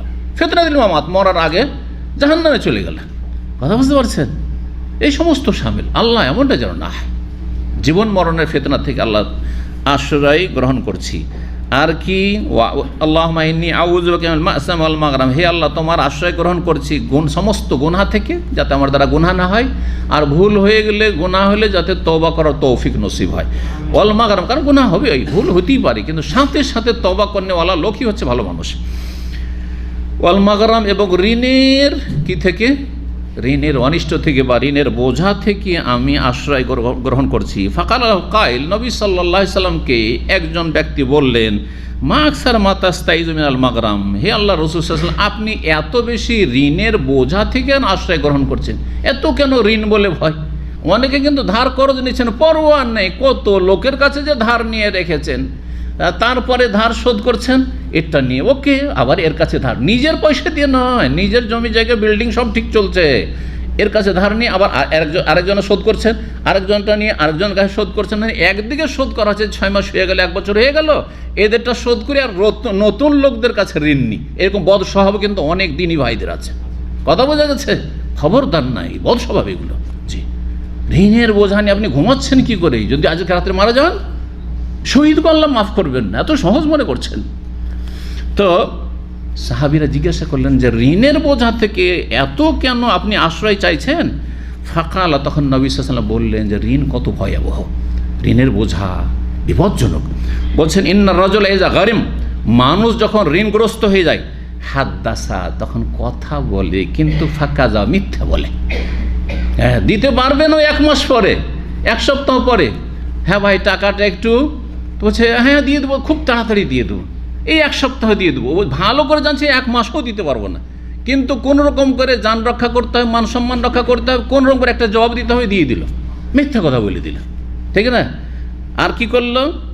বলছেন যে তার ওয়াদা করে যে ভাই আমাকে দেন তো ধার, 1 সপ্তাহের জন্য দিয়ে দেবো। 1 বছর হয়ে যাচ্ছে, কোনো কথা নেই, বরং কয়েক বছর হয়ে যাচ্ছে। আমাদের এক ছাত্র ছিল এখানে, এখন আছে সম্ভবত দামামে, সে ধার দিয়েছে আরেকজন দিনী ভাগে, সেও দামামে ছিল, ধার দেওয়ার পর 2-3 বছর হয়ে গেছে, দেশেও চলে গেছে। তারপরে এই ভাই আমাকে বলছিল যে, বলছি যে এতদিন হয়ে গেল টাকাটা তো দিলেন না। বলছে আপনি যে চাননি, চাইতে হবে তাহলে দেবে, না চাইলে দেওয়ার প্রশ্নে ওঠে না। তার মানে আপনার অভাব নেই, দান করে দিয়েছেন আমাকে। হাউজুবিল্লাহ, এগুলো দিনী ভাইদের কথা বলছি, সাবধান দিনী ভাই থেকে, দিনী বোন থেকে সাবধান, দিনী ভাই থেকে সাবধান। আমি সাবধান করছি আপনাদেরকে, মানুষের সাথে সম্পর্ক ভালো রাখেন। জি, আল্লাহর রাস্তায় গরিব খেতে পাই না, খাওয়া খরচের নেই, চাকরি বাকরি নেই, দান করেন, 100, 200, 500 দান করে দেন, যেটাতে আপনার জান যাবে না, কিন্তু 5,000 রিয়াল ধার দিয়ে দিলে, 10,000 ধার দিলে দিয়ে দেয় না। আল্লাহ হিদায়াত দান করুন। জি, আল্লাহকে ভয় করুন।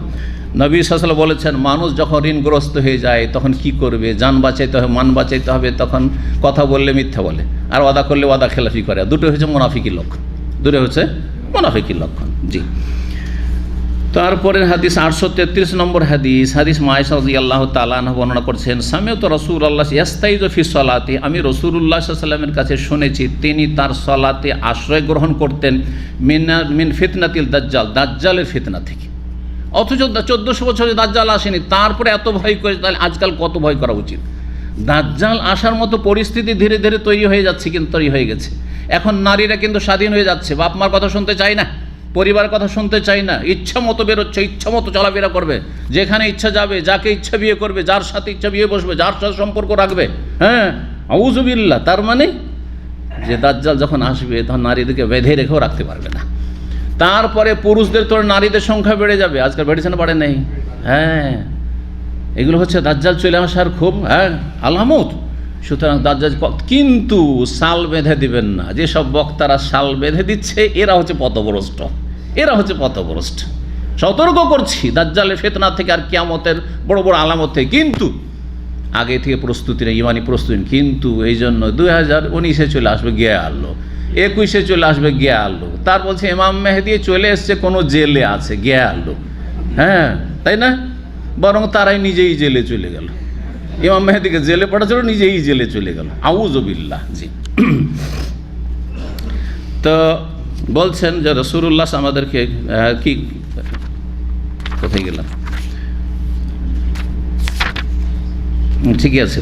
মা আয়েশা রাদিয়াল্লাহু তাআলা বলছেন যে দাজ্জাল ফিতনা থেকে নবী সাল্লাল্লাহু আলাইহি ওয়াসাল্লাম কি করতেন? আশ্রয় কামনা করতেন। শেষ হাদিস 834 নম্বর, দোয়ায়ে মাসুরা যেটিকে বলেন আপনারা। এইটাই শুধু দোয়ায়ে মাসুরা না, বরং সঠিক শুনে রাখেন, দোয়ায়ে মাসুরা মানে হাদিসে বর্ণিত দোয়া, বরং কোরআন হাদিসে যেটা নকল হয়ে এসেছে আল্লাহর কাছ থেকে বা রসুলের কাছ থেকে। কথা বোঝা গেছে? যে কোনো কোরআন হাদিসের দোয়াকে কি বলবেন? দোয়ায়ে মাসুরা। তাহলে এই ভাষাটি আমাদের দেশে কত প্রচলিত ভুল, যে ওই একটি দোয়ার নাম হচ্ছে শুধু দোয়ায়ে মাসুরা। এগুলি হচ্ছে অজ্ঞতা দিন সম্পর্কে। শোনেন, এই দোয়াটি আবু বকর সিদ্দিক রাদিয়াল্লাহু তাআলা আনহু থেকে বর্ণিত। তিনি বলছেন যে আমি রাসূলুল্লাহকে বললাম, কাল আলী রাসূলিল্লাহ, তিনি রাসূলুল্লাহ সাল্লাল্লাহু আলাইহি ওয়াসাল্লামকে একবার বললেন, আল্লিমনি দুআন, আমাকে একটা দোয়া শিখিয়ে দেন তো, আদউ বিহি ফি সালাতে, আমার সালাতে নামাজ অবস্থা আমি দোয়া করব। কালা, তখন নবী সাল্লাল্লাহু আলাইহি ওয়াসাল্লাম বললেন, কুল, বলো এই দোয়া, আল্লাহুম্মা ইন্নী যালামতু নাফসি যুলমান কাসীরা ওয়া লা ইয়াগফিরু যুনুবা ইল্লা আনতা ফাগফিরলি মাগফিরাতাম মিন ইনদিকা ওয়ারহামনি ইন্নাকা আনতাল গাফুরুর রহিম। হে আল্লাহ, ইন্নী যালামতু নাফসি, আমি নিজের ওপর অত্যাচার করেছি, গুনাহ করে, যে কোনো গুনাহ, ফরজ ছাড়লে জুলুম করলেন, আল্লাহর হক নষ্ট করলেও জুলুম করলেন, মানুষের হক নষ্ট করলেও জুলুম করলেন, স্ত্রীর হক নষ্ট করলেও জুলুম করলেন, ছেলে মেয়ের হক নষ্ট করলেও জুলুম করলেন, হারাম খেলেও জুলুম করলেন, যে কোনো গুনাহ করলেও সেটা হচ্ছে জুলম। যালামতু নাফসি যুলমান কাসীরা, অনেক বেশি জুলুম করেছি। ওয়ালা ইয়াগফিরু যুনুবা ইল্লা আন, তোমার ছাড়া কেউ গুনাহ ক্ষমা করতে পারে না। ফাগফিরলি, সুতরাং আল্লাহ তুমি আমাকে ক্ষমা করে দাও। মাগফিরাতান মিন ইনদিকা, তোমার পক্ষ থেকে স্পেশাল ক্ষমা, তোমার পক্ষ থেকে ক্ষমা করো। ওয়ারহামনি, আমার উপর দয়া করো, ক্ষমা করে দিই। অনেক সময় ক্ষমা করে কিন্তু একটু উপকার করে না। মানুষ কি করে, কারোর সাথে রাগারাগি মারামারি হয়ে গেছে, তারপরে মাফামাফি হয়ে গেল, ক্ষমা টমা হয়ে গেল, কোলাকুলি হয়ে গেল, তারপরেও ঠিক আছে যা করেছি করেছি, আর তোর কাছে না, ধারে কাছে না, তবে কথা বলবো, এমনি স্বাভাবিক চলবো। এরকম করেন না? করেন না? না, ও যে আল্লাহ তুমি মাফ করে দিও ওইরকম রেখে দিও না আমাকে, বরং ওয়ারহামনি, আমার উপর রহম করো, দয়া কর। জি, তোমার রহমত ছাড়া আমার কোনো উপায় নেই। ওয়ারহামনি, আমার উপর রহম করো, ইন্নাকা আনতাল গাফুরুর রহিম, তুমি বড় মর্যাদাকারী আর বড় দয়ালু। এখানে আজকের আলোচনা শেষ করছি।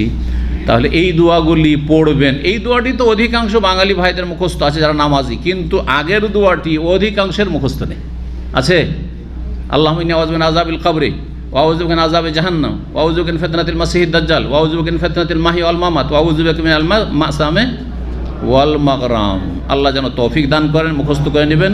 আল্লাহ রাব্বুল যেন কবুল করেন, বালা মুসিবত দূর করেন, নেক হায়াত দান করেন। আল্লাহ সুস্থ রাখেন আপনাদেরকে। আল্লাহ রাব্বুল আপনাদের রুজিতে বরকত দান করেন। ওয়া সাল্লাল্লাহু সাল্লাম আলা নবিয়িনা মুহাম্মদ ওয়া আলা আলিহি ওয়া সাহবিহি আজমাইন।